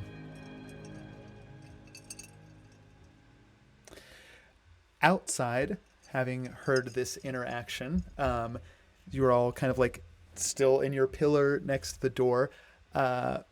Brightburn comes bounding back, like mouth is shut, but like looks and shut with like a look that's like, I have to keep my mouth shut. And as Brightburn like gets back up, you just kind of like faintly hear this like inside his mouth, and they just like wide eyes looking very, very alarmed. Fauna puts out a hand once again, making Oh the my God. pyramid wobble. It just Vox also falls put out out a onto hand, its back so on the your whole pyramid collapses. just collapses. But Fauna, you're at the bottom. Into your hand, like deposited, it falls onto its back. So it's just sort of like legs are wiggling there, little blue antlers and furry collar, massive crowned beetle. Fauna like whispers something very quiet and unintelligible to it, and it just like calms down and sits in her hand. Yep, you got the beetle. Wait, what did- you guys? What did they say? I couldn't hear anything from down here. Yeah, I as the get it. tower- It sounded like a scary story. Scary story. Why would the tall guy be telling them a scary story?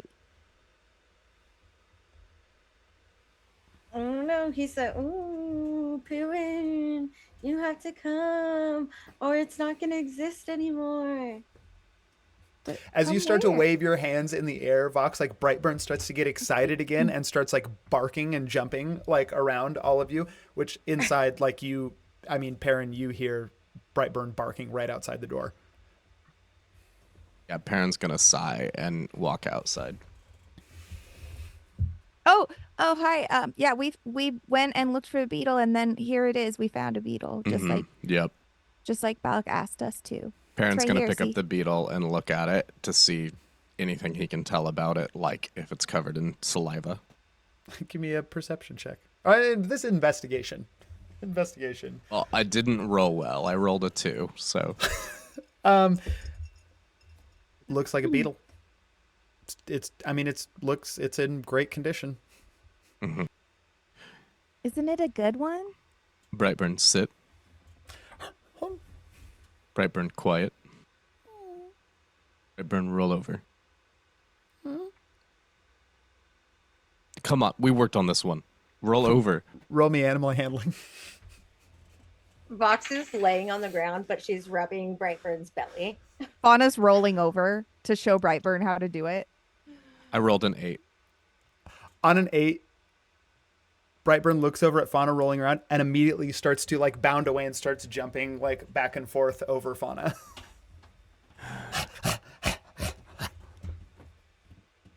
Okay, when the dog notices that you're eavesdropping, you got to tell it to be quiet. We weren't eavesdropping. We found the beetle. Nyx has this entire time not stopped looking very seriously at Perrin. And I think equally as seriously, they're going to just flat out ask, are the people that killed my dad here? Not here, but yeah. I mean, on this continent. Killing a bunch of people right now. They're killing that guy's family From inside right now. the house, you hear Bal go, shit! And Wait, what do you mean they're killing that guy's family? he comes Shouldn't we- outside. Well, I Can we mean, go hill help? giants have large Perrin, families in you're general. still Lots of taking cousins. Vox. You're still do they taking need Vox help? into training today, right? In for training in Balak, Asparia. did you know that this... Bellic, this- I definitely know what it looks like when you're trying to get rid of me. Listen, Send me but after a beetle. I we just gotta help those people. listen. I'm not a beetle. Help what people? Nick's parent just said to Nick's that the people were all dying and the nice tall man's family was dying and we have to go help them. Nyx has pulled their hood a little tighter, and they are very stiff and very straight and like trying not to show it, but they are crying. I'm gonna. Fauna definitely hugs them if she notices. Yeah.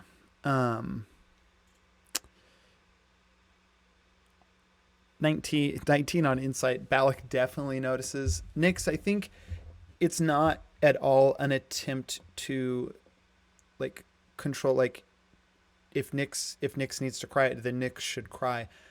I think the like tension and the trauma response to know, like, oh my God, like the people who are the people that killed my dad here, are they kind of like that sort of fight or flight thing that kicks in along with the tears and the release of emotion. Balak is going to cast calm emotions on you, so it doesn't remove the tears or that, but that like rigid, like I'm frozen in this moment and I don't know what to do. You can still breathe. He's going to look at you and Fauna. He's kind of like letting you take the rein. I mean, Perrin, you're taking Vox into Aspari for training, but he's going to look at both of you. Those people are still very far away, and we are going to do everything we can to stop them before they make it here. Do you understand me? This place will be safe for all of you as long as it can be safe. And I promise, Nyx, I promise that they will answer for what happened to your fathers. Are they here for me, or what do They're they not. want? They were here long, long before. Nyx, you are our wonderful secret. But I don't want you to ever feel alone in that. No one that wishes you harm, or your family, or anyone you love, none of them know that you're here. I have a suggestion that I think might help right now. Perrin's going to be taking Vox into Asparia. What would the two of you say to a trip into the city, and tonight we go to the night markets?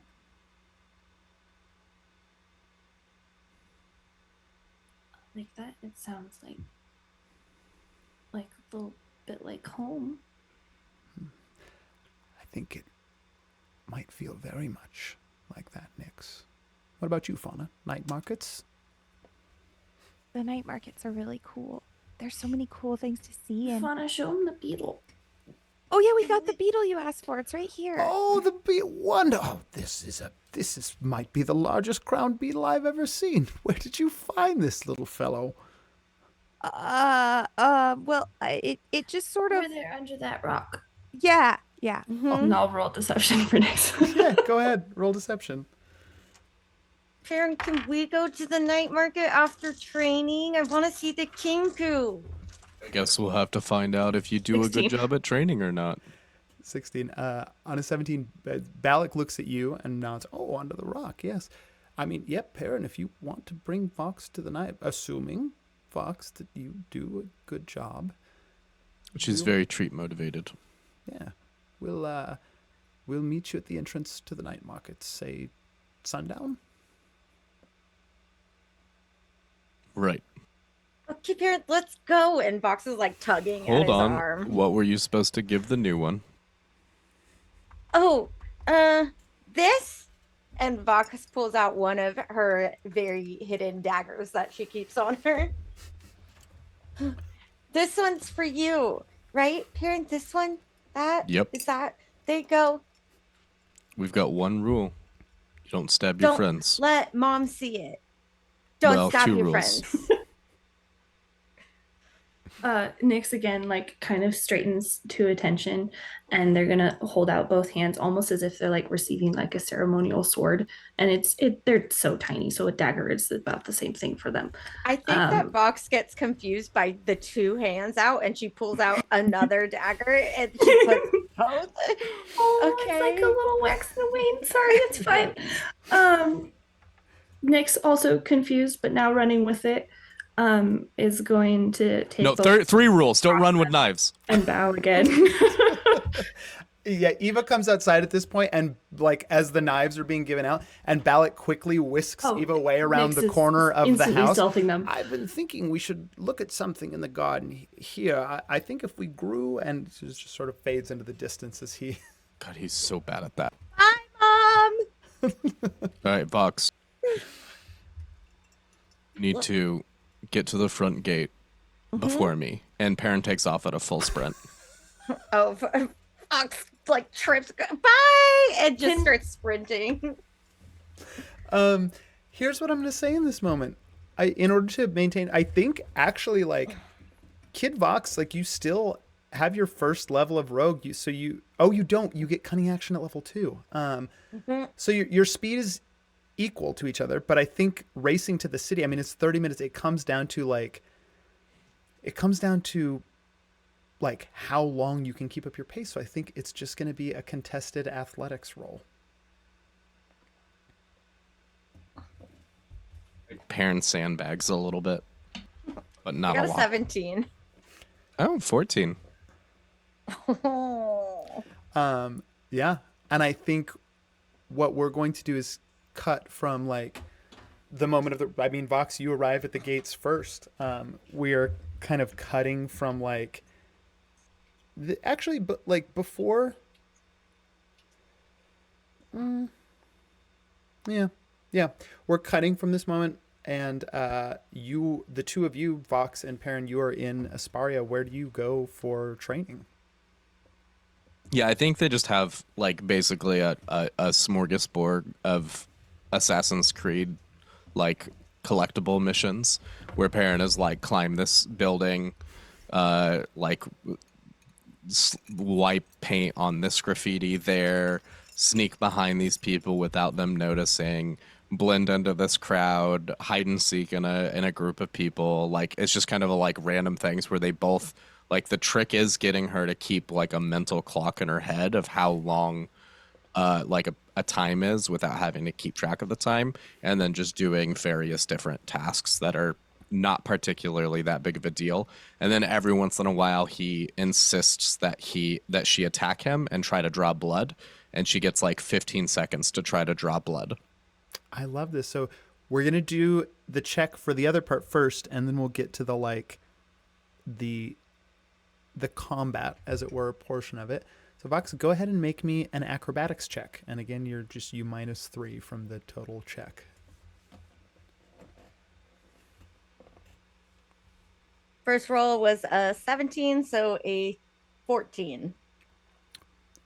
On a 14, I think in this moment you've done these drills before. Give me... This is our first one for Vox. Give me an Arcana check. If it's something you're proficient in, take away 3 from it. But... Tis not. And that's an 11. On an 11, does Vox have that little tower with her?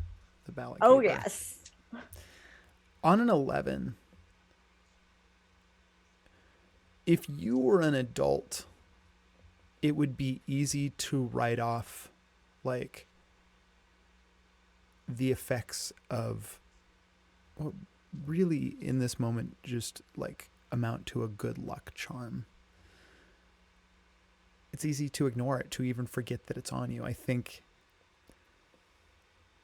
children rarely forget the treasures that they have stored in their pockets. And Vox, you are very aware of this little treasure given to you by Balak. And I think today during like your acrobatics training, you're like jumping between buildings and climbing up in alleyways and everything else that Perrin has you running around doing to sharpen your body's ability to like navigate and react to the world around you. You are now only rolling your acrobatics checks at a -2. You're rolling them like you will as a teenager. And at the end of this, I mean, Perrin, you tell me what happens for the fight. Yeah, I think they just stop at like a general like blank alleyway, and it's I don't know. I think he just like gives the command and she knows what it means. Like he just says like now in whatever she's doing or whatever she's in the middle of, Yeah. and he does it to be a surprise. And while she's doing it, he's very who's the guy from Game of Thrones? I forget his name. He's like chanting a little poem about fate while she's trying to attack him. Yeah. Oh, her teacher, what was his name? Yeah. The man with no face or whatever But- whatever they were from. Perrin is just armored up and he has his shield, but he's not using a weapon, but he is not gentle. So like as often as she's throwing herself at him, he is like he'll smack her against a wall. He's not going on the offensive, but he's not going light at all. Cool. For this, Vox, just make me an attack roll. It is going to be like an attack roll with one of your daggers, but it's -3 from what it would usually be, just based Okay, off your so proficiency bonus as a kid. Instead of, because I have +8 with my Brightbird dagger. So but it'd be instead of that- +5, yeah. Okay, +5. 17. My AC is 21. In this like Vox, as you're like kind of like rebuffed and Perrin, like you using your armor, you just kind of like set yourself so that the blow glances off. Do you make any kind of a like rebuff, like knocking Vox away? Yeah, I think at least he's gonna give a shove, and then he'll say the first lines of his little Yeah, you're in there I'll close. read it. I wrote So it down. give me, this is basically going to be athletics on you, Perrin, versus Vox's acrobatics, which now only get a -2 instead of the -3. 17. Oh, I got a nat 20. Let's go. Cool. So not shoved. In this moment, Perrin, I need an insight check from Vox and a perception check from Perrin. 17. 5. Okay. On a 5, Vox, describe for me what it looks like. Is like Perrin goes to sort of shove you away after the blow doesn't connect. What does Vox do? I think Box, being uh very small, would duck in between his legs and try to pop out on the other side of him. Trying to just use that size difference to her advantage. And she's pretty beat up from being like running here all day and then going through the drills, and Yeah. she considers herself a tomboy, but she's always covered, like I said, in like those cuts and bruises. And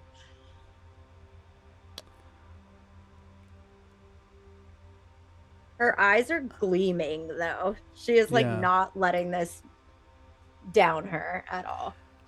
On a 5, like Vox, you're not paying attention. Like it is pure instinct, and you just slide under perfectly. I mean, you gotta be pleased with yourself after that. Like you might not have connected, but you sure as hell didn't let Perrin connect either. Oh yeah, I dodged. That's the best part. Yeah. Perrin on a 17. The way that Vox slides underneath you. Small, a child. Easy to miss. But you've been doing this a long time, and you've certainly fought things that are small. There's a moment where you see a fluctuation, a change. Subtle, but almost instinctual, and you miss.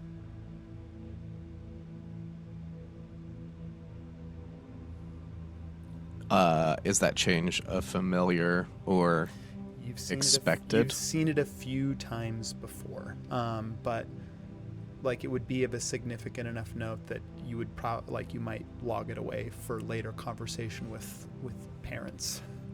Yeah. He mentally logs it away and begins reciting his little mantra. So he says, "Before the first dawn, my path was cast. Before my first breath, my name was known. Before my first step, my end was written. And so I walk, unafraid and unbroken." And he's going to turn to face her again before she comes at him with another slash. Give me another attack roll. Fate has spoken, and I shall heed. The stars have sung, and I shall listen. The sea has whispered, and I shall obey. I got an 11. Catches her hand out of the air. Oh, I rolled a 19 flat, plus whatever his strength is. You catch. Is there anything else of note that happens as like the day kind of continues on in this like attempting to strike it again and again? Because I think this is where we end the actual attempts to see if you hit or not. Yeah, I think he'll catch her hand again and like pressure point her to drop the blade. Yeah. I think he- Go ahead. I think then he's not even gonna say anything because these are like old lessons. He's gonna point out like how her legs have crossed in a weird way when she turned around. It was like a good dodge, but her scrambling under his legs made her so that she turned in a like not efficient way. So he's gonna move one of her legs to better positioning. And he's gonna like move her arm back and forth so she can feel how that slash would have felt different.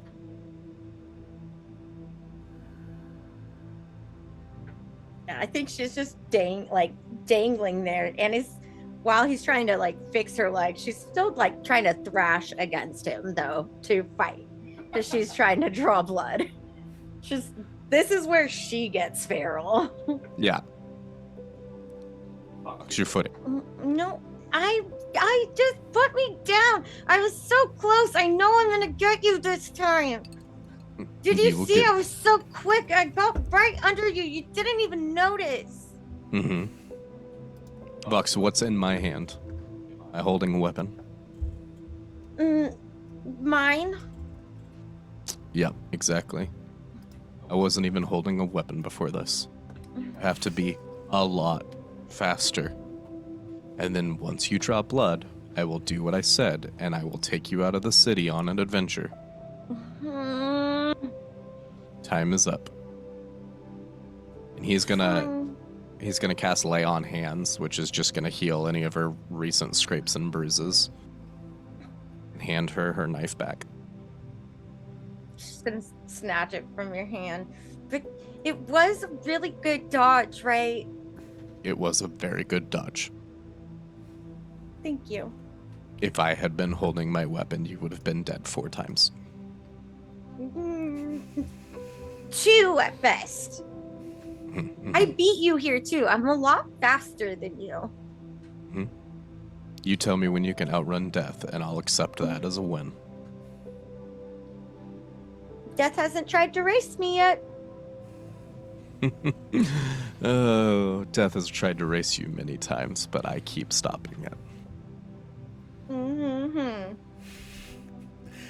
And I think this is where we like fade out from this moment, and we are cutting to the night markets.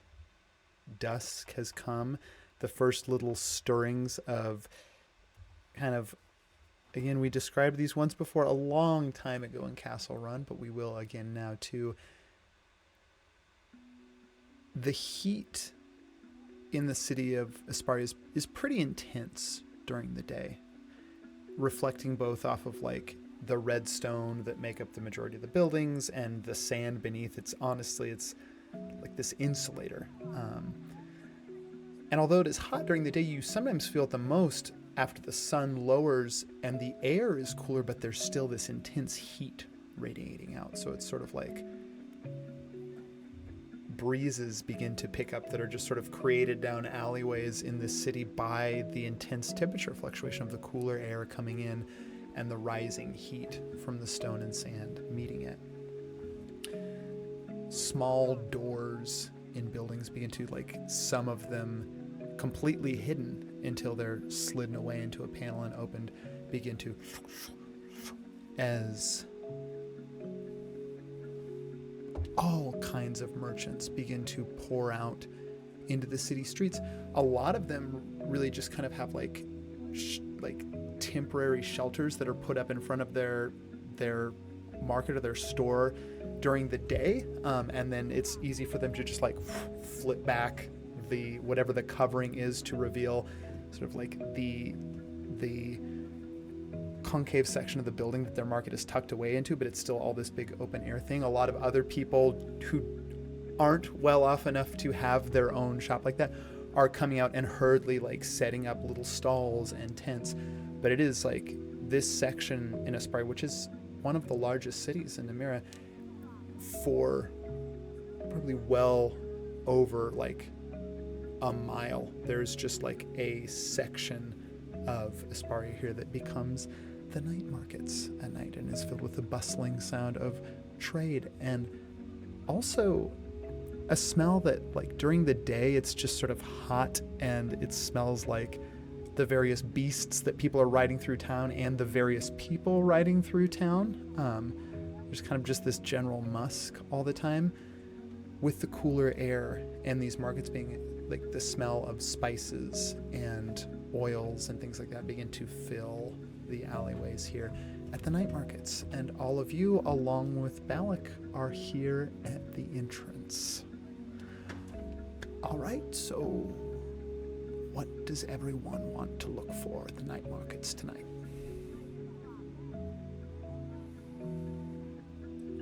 Tugging on Balak's cloak to like kind of quietly like signal for him to stoop down so Nyx could whisper. I think some clothes. Oh, God. Curse me. Yes, of course. This was the last thing that Wax put me in, and it's really special to me, and it's home, but Yeah. I feel kind of silly. Well, I tell you what. We'll look for clothes, of course. We're The cloak is nice though, modest and Nyx means. is going to straighten up a little bit and kind of like Yeah. pull it around themselves, and they take much pride in their hood and the little shadow that it casts. And I tell you what, we'll get you some new clothes. And what would you think? And again, it's okay if you don't want to, but what would you think about? I have a friend who is excellent at making garments. And and I'm sure that they could tailor this one to fit you perfectly, if that's something you want. I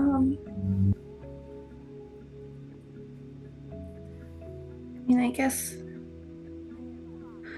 they're not gonna want it back now, huh?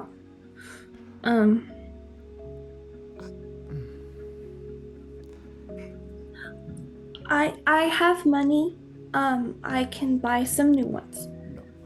And Nyx is gonna reach into what is their tiny little like makeshift. It's literally like a handkerchief pouch that they've created, and what little bit of belongings that they like snagged before they left, and also I think were like compiled into as like a little emergency stash from Wax. And you can judge how much money that is given their status and being a child and all of that. But Roll me a luck check. okay, it's a 9. Okay. On a 9, I mean, there's a few gold ingots in there, and it would have been like maybe enough money to do like buy a few sets of like simple clothes in the Nightlands.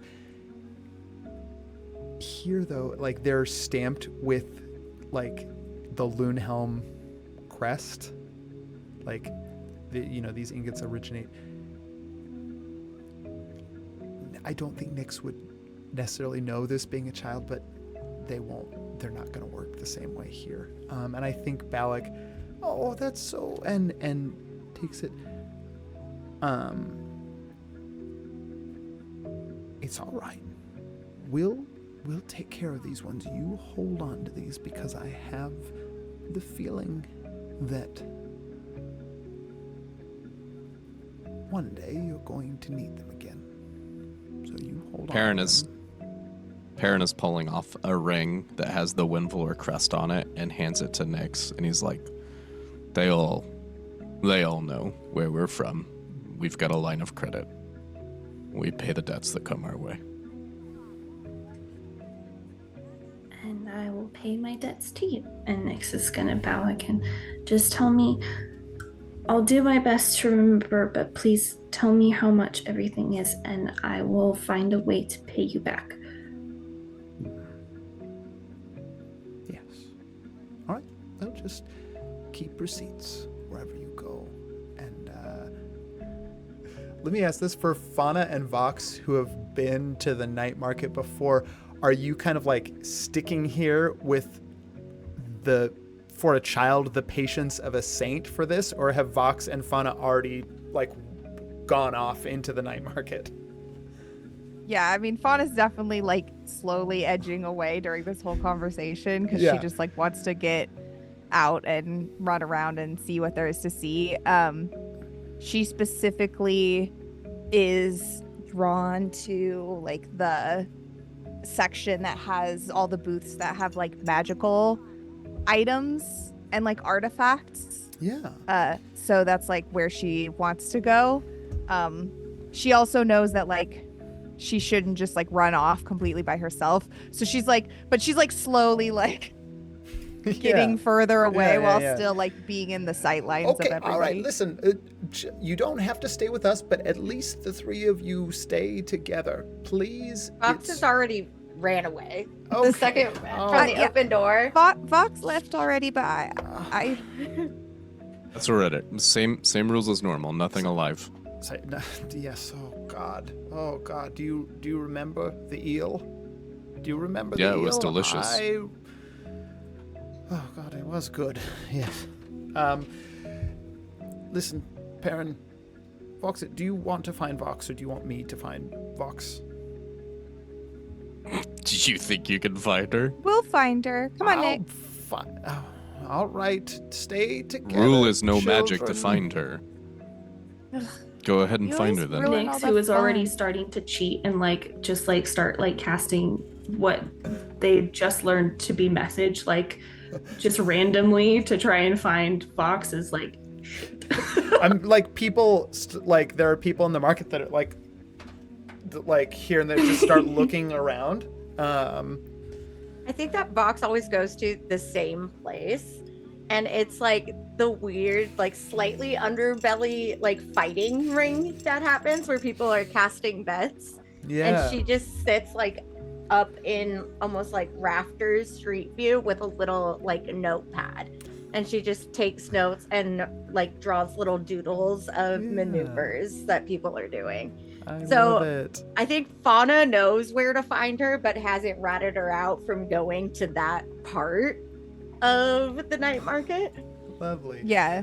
I think that's Yeah. why Fauna was like, "Oh, we'll find her," because yeah, she didn't want to. You already She doesn't want know. the adults to like know where Fox went. Cool. But Vox, you make it there pretty quickly. Fauna and Nyx, I think you're not that far behind. Let me ask this, because I think we're coming to the close, or getting close to the session. Couple more points of order. Is there anything specific that Perrin is trying to do in the night market, or does Perrin kind of try and stick close to the kids? Oh, for sure he doesn't. If they are in danger, then he has trained them to do nothing. Yep. But he's gonna go eat a caramel apple, and he's gonna walk around. He's gonna maybe orbit where the live animals are, just to make sure. But he's also gonna keep an eye out for. Is Burgent in Asparia right now? Ooh. Roll me. We'll call it a. God, it's less a history check. I think roll me. Just roll for Burgent. Just roll a me flat 20. Roll me a luck check. 9. There's a lot of smiths down in the district, and you know a lot of them. I not one by the name of Burgent. Okay. Well, then he's just gonna take a look at the live animal displays. Amazing. When you were at the live animal displays, give me a. There's definitely a section in the night markets where there are more live animal. The thing that you specifically said don't bring back. Think to like look through them. Are you looking through them passively, or are you looking for something interesting? I think he's just gonna stroll through. He's keeping an Cool. eye out for the girls, but he's gonna look at whatever looks interesting. Amazing. Give me a perception check.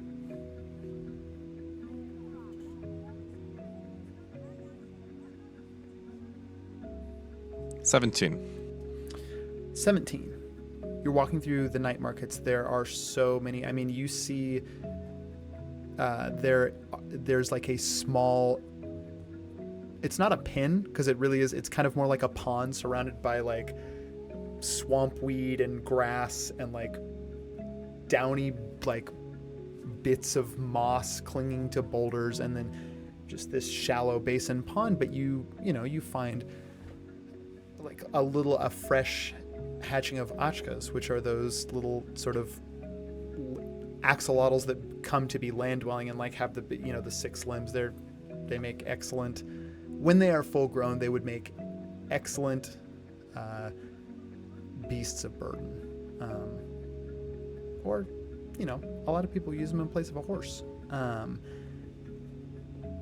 Combing through here on the 17, there is a point where you hear just kind of this long shuddering whinny, like it's higher pitched. Sounds like it's maybe coming from a smaller creature, but even for a small creature, this thing has a serious set of lungs. As you just hear this.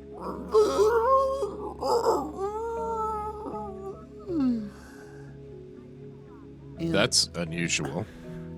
over in this little alcove, kind of like, the building comes over, but almost like it's honestly probably part of the building that has crumbled away and fallen, and thankfully is like not a load-bearing section of the building, so it's created this rough-hewn little cavern that there are several kinku in here that are wrangling.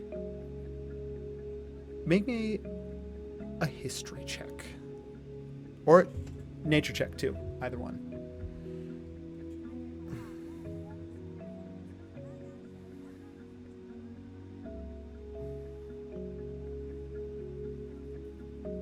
15 nature. Amazing. You had never seen these until recently when you and Balak were in the Nightlands. Long, white body, covered in fur, 6 large limbs that kind of end in these 3, like, not quite toes, but long enough to be fingers, very strong, kind of like bow-legged as the limbs come out from separate parts of this pretty serpentine torso.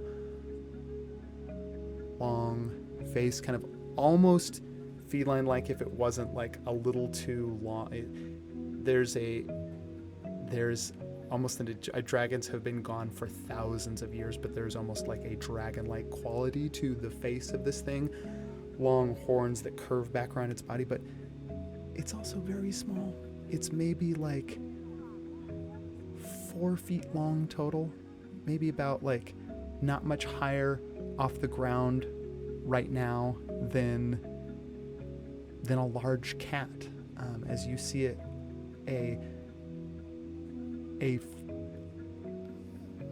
do they hatch? I don't know if they hatch, but you see a baby Loroko over here, like in the corner of the cavern. It's in a pen, or it's in a cage? It's kind of like there is a gate around it, but there are 2 Kenku in here right now, like actively trying to get a collar around this thing and not doing a very great job. Perrin's gonna squat down and look at it and go, "Oh, look at you." Perrin's gonna cast Speak with Animals. What's your name?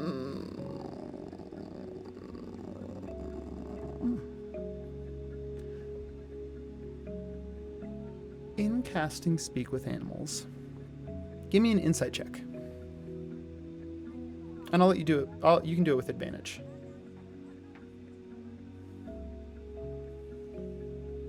Does Nyx also hear this over? I know we're in a separate area, but like I think you're over. gonna totally say it's a 19. baby, so it's not like the big bellowing cry that an adult one would give. You said 18? 19. 19. On a 19 insight, speaking to this thing, it immediately stops. It's not like you can tell from its body language that it's not completely calm yet, but it is fascinated by the fact that you have just spoken to it. You also realize that in speaking to it, like, you don't have a lot of experience with these things, but you know them to be very intelligent creatures.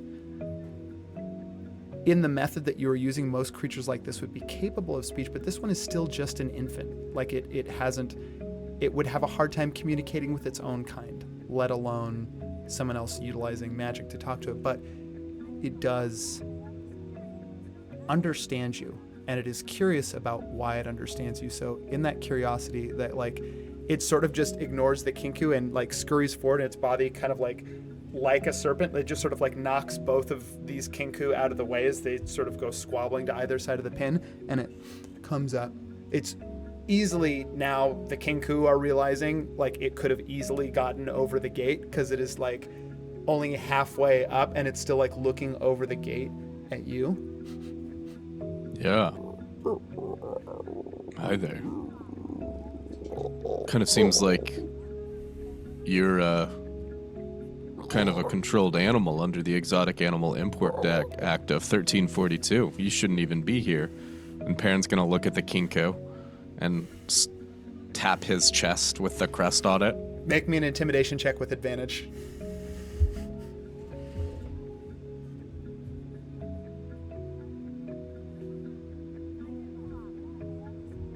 $25. Both Kinku immediately look at each other. Like one of them you can see takes out a pouch of just what looks to be contraband, like a bunch of different like little vials and things like that, drops it on the ground, points at the other Kinku, takes off running. That Kinku looks at the other one, looks at the thing, looks at the ground, and immediately just like crouches down to the ground, reaches into the sand, pulls a little lever that you see, and immediately just falls out of sight as a small trapdoor underneath it opens. Perrin looks through. Is it just a straight down hole? Does it go anywhere? It's just crouching down in there, like barely fitting in this hole, just like shivering, looking at you. Perrin's gonna step over and push the pen gate door down with one foot, and he's gonna pick up the bag of contraband and put it in a pocket. And he's gonna crouch down next to the Kinko. If you're going to have illegal animals, should you have them right out in the open? No, you should keep them right. You should find a private place to hide them. Private, very private, very very private next time. So sorry. Right. So sorry. Taking this one with me. Yes, If I see your face here it's not mine. again. It's not mine. It's his. course He not. left already. Not mine. His. If I see your face here again, what do you think I'm gonna do? I'll give it a treat. Perrin is gonna reach down and pull the trapdoor back up and reset it over the Kinku's head. Then he's gonna pick up the Luroko and walk away. Lovely. Give me an animal handling check, but also with advantage. This creature is curious about you. 21. You pick it up. It's an awkward shape to pick up because, like I said, it's still just a baby, but long 4-foot kind of serpentine furry body. It's sort of like you can pick up half of it, and the other half that you don't pick up sort of just immediately like wraps around part of you. I feel like it feels exactly like Perrin having picked up Fauna and Vox at the same time numerous times. Yeah. Both awkward, but also completely comfortable. And it's just gonna Yeah. come and nestle into your neck a little bit. You gonna eat people, or are you gonna be super cool? Okay. Tell you what, you just make some noise when you see something that looks tasty around here.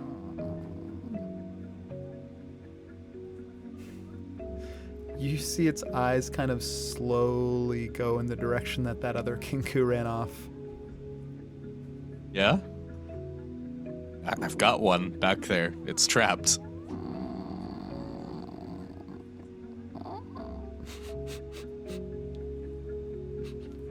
Perrin, it starts looking around. It sees the half-eaten caramel apple in your hand. Yeah, sure thing. Here you go. I don't think you're supposed to chew the stick. Okay.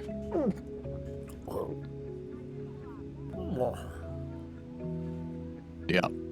Right. Well, this works out.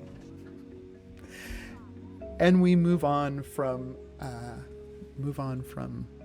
the little creature corner here in the night markets. Bucks, you've been like paying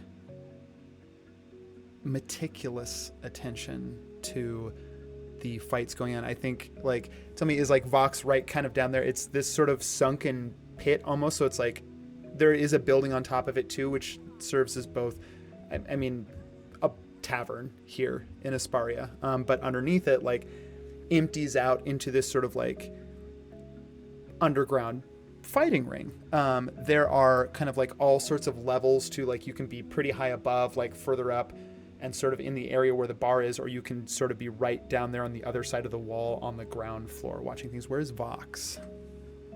I think Vox, when she initially comes in, the people who run it do know her because she comes in and she makes a bet each time because she wants to see it and like document it meticulously what the winner does and how he wins. So it's like an incentive, and she knows very well that it's her family's like bank money. So she will go in and start a bet every time, and then once she does that, she goes up to the like top rafters and she gets like that bird's eye view on it, kind of watching it play out. And she like kind of lays down too with a notebook. Lovely. You're up there, Fauna. You know exactly where to find Vox when you and Nyx arrive, so you slide right up there. Vox, go ahead and give me a luck check too to see how your bet pans out. I will say, in order to win, Does Vox usually place a bet with the person who the odds are with or who the odds are against? I think she plays them with who they're with because, like I said, it's incentive in Great. her mind. She's like, they'll push extra hard and she'll watch them do like all the weird maneuvers. Amazing. So you just need to roll me a 7 or higher on a luck check. I rolled a 16. 16. In the first round, there is like this large purple, well-muscled tiefling that just absolutely like just obliterates this kind of like, I mean, big half orc, I guess technically a little bit bigger than her, but like came in a little bit too confident and was kind of new to the rings and was not informed of, I think, Vox would have seen this fighter a few times before and is maybe starting to become one of your favorites, as like Maya Oro just takes down this orc, takes a couple shots from the orc, like body shots, and then breaks it both down and just comes up with an uppercut that like douche, done, lights out. Fox has like full comic book sketches of Maya in her little book that she carries around. Yeah. You are like writing this down.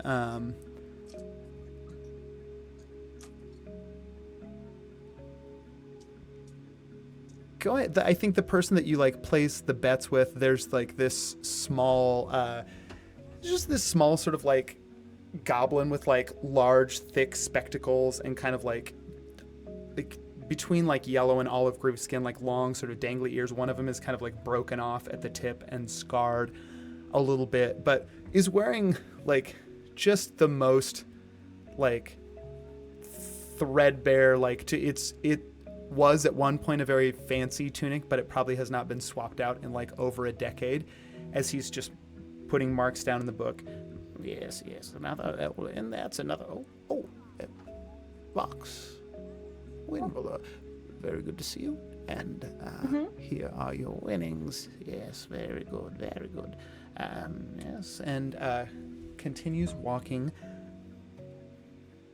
The three of you are there, like Vox gets this gold in hand. Nyx is looking for two things. One, are there any exceedingly drunk people around? Two, do they see any what they would recognize as night guard? Give me a perception check.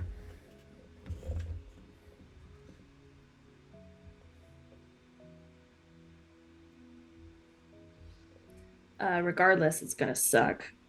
Pulling up my modifier. Yeah, that's a 5.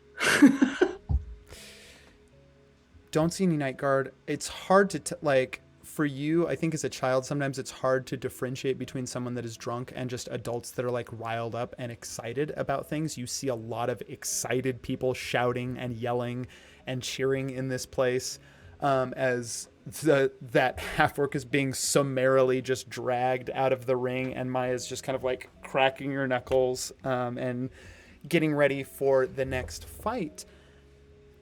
On the 5, you don't notice this figure until I think all three of you from behind hear a voice.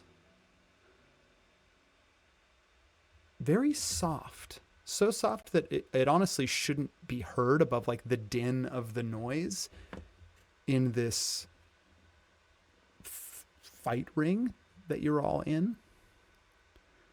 But nonetheless, all three of you hear it. Those are some impressive winnings. Who's asking about my winnings? Behind you, like I think Nyx, if you were already scanning, like you're whipping around, but that voice coming from behind you, all of you see a woman, probably middle-aged, appears to be human. Not terribly tall, but not short either. Slender and fairly fit. Long white kind of wavy hair that goes down almost past her stomach. Black eyes flecked with little bits of gold.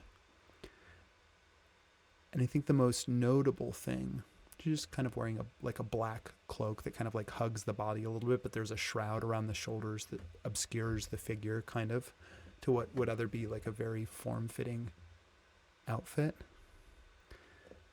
Around the throat, there's a tattoo of a snake in solid black, just weaving around circles in the throat until the head comes up like this and sort of ends right here. And there's just a line that would be the tongue from the snake coming up to meet the bottom of her lip.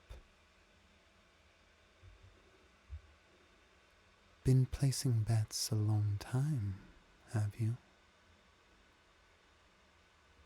I place them when Maya plays because she's always going to win. Yes. It is good to bet on a winner. Very smart child. Who did you bet on? Oh. No, I'm not here to bet, actually. I noticed you come in here. I thought it odd that 3 children would be in a place like this, but you seem to know your way around here.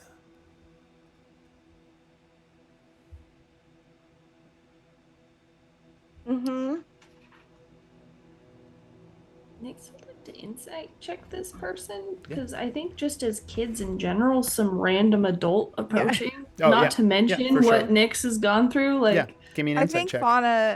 Fauna would just be like, we're not supposed to talk to strangers. 13. 13. It is impossible to read this person. You think that maybe part of that is like, I think, Nix, you're a little mesmerized by the eyes. It's not like a pupil, and the eye is just solid black with interspersed little flecks of gold that don't make up an iris or a pupil, so it is hard to tell. Really, you can only tell where she's looking because of the direction that her voice is so directional that it's when she's speaking to you that you feel like she's looking at you. Oh, I'm sorry, I didn't mean to alarm you. You don't have to talk to me if you don't want.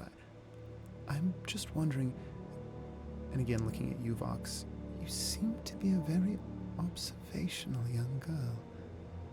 Tell me. I'm looking for someone. Well, Parent says that you need to be very observational in a fight because that's how you're going to win, is by knowing what move's going to come. Who are you looking for? Fauna just has a weird urge to yell cantaloupe, but she doesn't know why.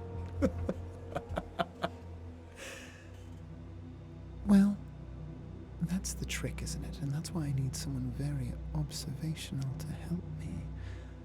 I'm looking for someone that can change. Like me.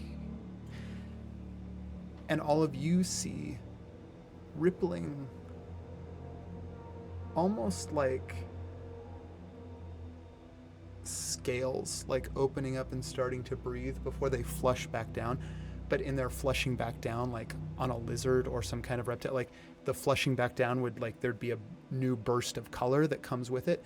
Instead, there's this reflex action, and the face changes, much more narrow and angular, now long, pointed, like elven ears, raven dark, straight, black hair that just sort of like comes out, and like slightly pointed teeth now too, almost in the mouth, the lips a little bit fuller than they'd been before. And the eyes now, like, the eyes are like almost like this very distant misty gray in the iris. They're not black anymore, not flecked with gold. but you still see the same snake tattoo in the same place, leading up to the lips. How did you do that? Oh, Does Nyx recognize that tattoo?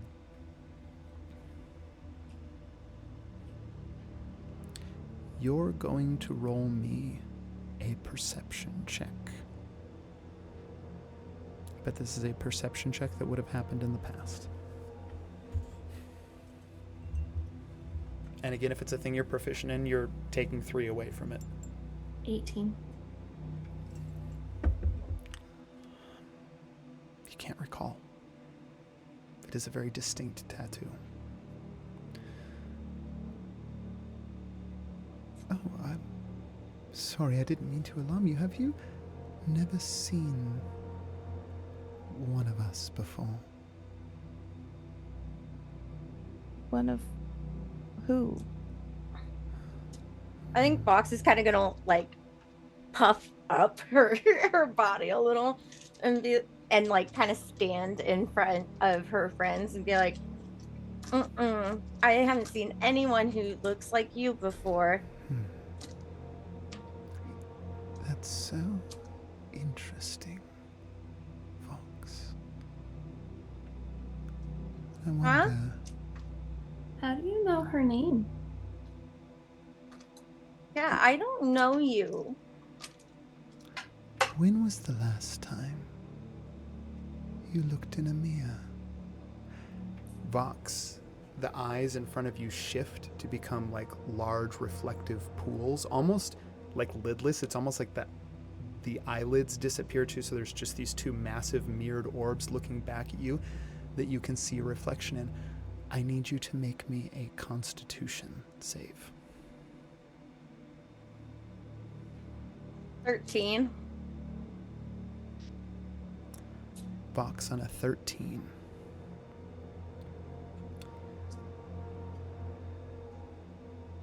Tell me in this moment right now, is Vox feeling protective? Like, is the overwhelming feeling that you are feeling like protective of yourself and your friends, or is Vox afraid? I think that the real feeling is fear, but she is trying to put on a big protective front. Okay. Like, she's trying to convince herself that she's not afraid.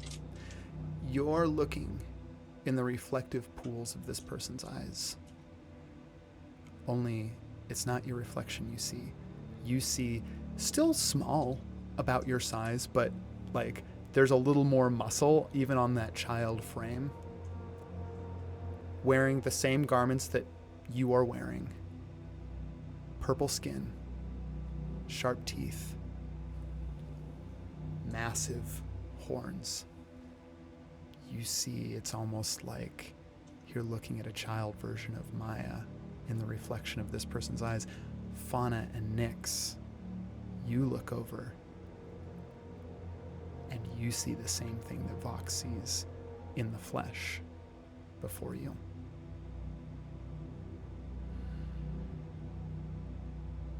Oh. Wait, so Vox has changed? The woman leans Like in closer to Vox. You didn't know, did you? Vox, you look down. Skin is purple. Nails long. Muscles where you don't remember there being muscles. And you feel that weight on your head of those horns. Fauna, is this normal? Nyx is gonna slam the butt of the dagger that Vox gave her into this adult's person's stomach. They're gonna shove her away as hard as they can, and as they do this, they're gonna scream out, "This adult is scaring us! They're doing something weird to my friend! Can I get some help here?" Make me... I make me an attack roll. And they're was gonna say- start being as loud as fucking Yeah, wait, possible. what's Fauna doing?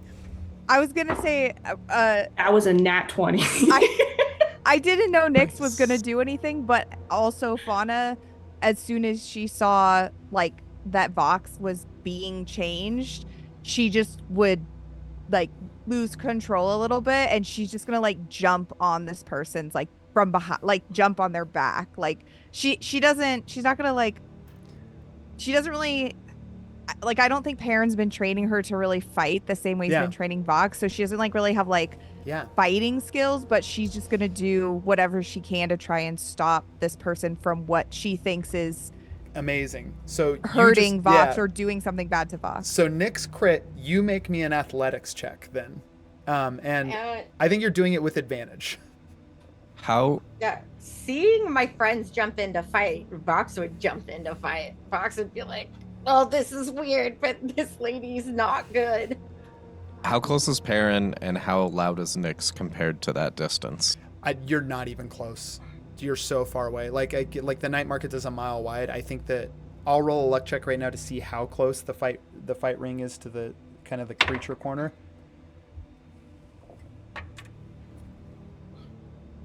Fauna, what was your athletics check?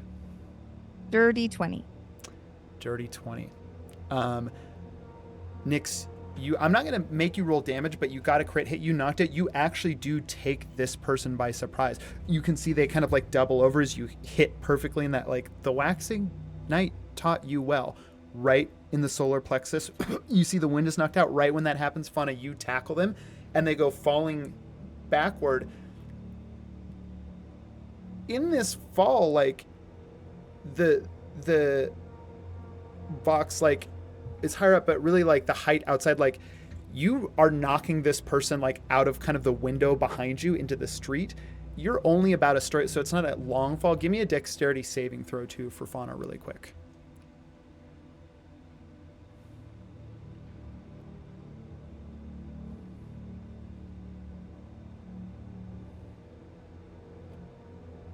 $14. 14. You're not going to take damage as you sort of I'm going to roll just general fall damage too for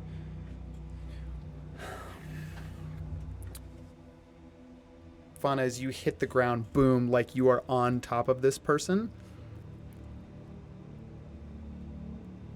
You are looking down at them on top. Nyx, you're back up top with Vox, like kind of like both in this instant, like immediately looking down at what Fauna's done. You could both probably jump down. Like, it's not terribly high. It's being up on like a very low rooftop of a one-story building. Something that a kid could do, and probably in both of your cases often does. Standing up there in the windowsill, Fauna on this thing, with a nat 20 luck check on how close the creature corner was to the fighting ring. Perrin, you are rounding the corner with the Lorocco, and you see Fauna in the middle of the street on top of this figure. Perrin casts Hold Person on that figure and runs. Yeah, I'm going to roll a save. Nyx is already like shouting and kind of shoving Vox, like, "Run, Vox, run! It's Yeah. just an illusion." Like, I'm going to burn a they're trying to burn a get sorcery you point to reroll. That was only a out Fauna's towards just, like, Fauna, but also growling. like we're gonna regroup and like get away from this type of thing. Yeah. Fox just would jump out that window and try to land. She's been doing parkour all day. Yeah. Does a 17 make the wisdom save? Yeah. Okay. Fauna's just like growling and trying to keep the person pinned down. Yeah. I mean, if Perrin was right around the corner, he's gonna run up and try to physically grapple anyway. So he's gonna like draw his shield and Well, pin them down. I think as you're running, like, this is a very quick person who got caught off guard by like Nyx and Fauna's attack, but they're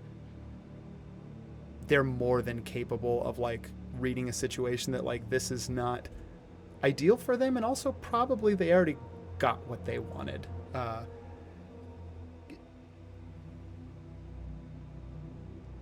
In this moment, Vox, I'm going to allow, like, as you're like coming down on this person, even though it's not necessarily like the intent, I like flavoring it as this kind of a check to see if something happens. So give me a sleight of hand.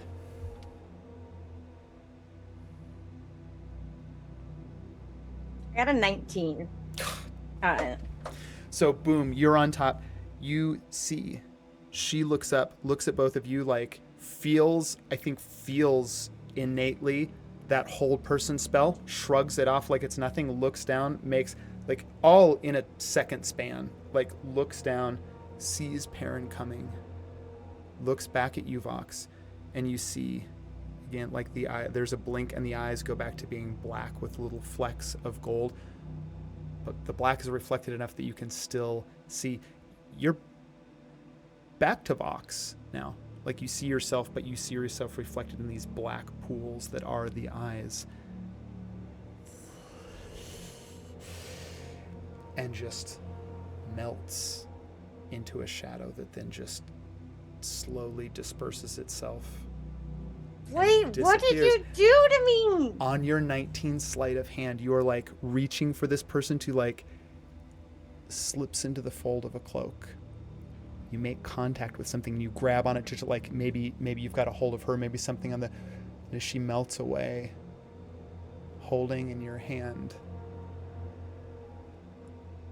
a black dagger, ebony blade, matte handle. The symbol of a snake with its tongue coming out on the hilt. Perrin, as he closes the distance, says, "Everyone follow me," and he crashes through the doorway into a shop, which opens into the courtyard of the Windvalor house.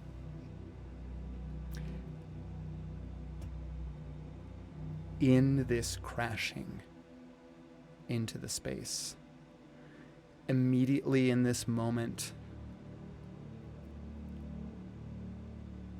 all of you give me an insight check.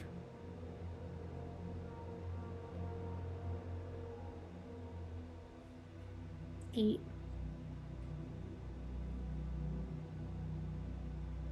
God, 16. 14. 25. Nat 20 plus 5. Nat 20 plus 5. Like how you really know sold the nat 20. You're just like 25. Oh, by the way, nat 20. I mean, I felt, this is one of those times where I felt bad about it. Really You- buried the lead there. Yeah. Boom. Back into the room. Perrin, you are all like standing in the entryway, like kitchen main room to the Windvalor house.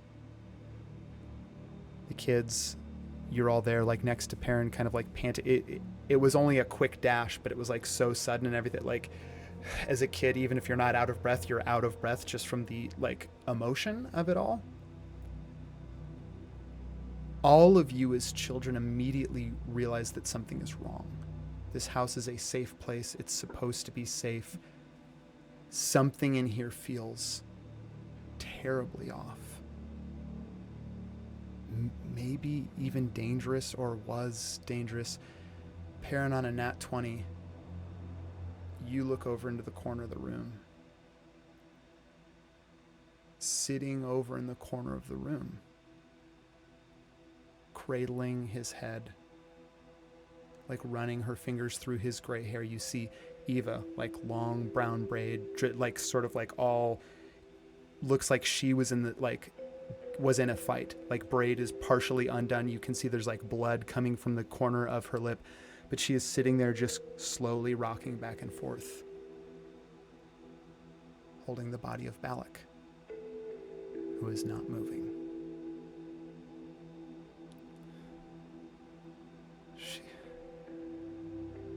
She followed you. He's gone.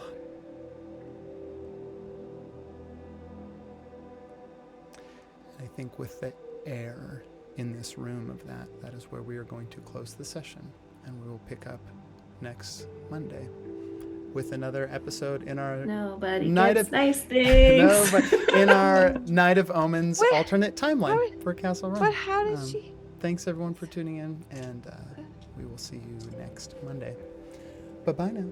Bye bye. Bye bye. Bye.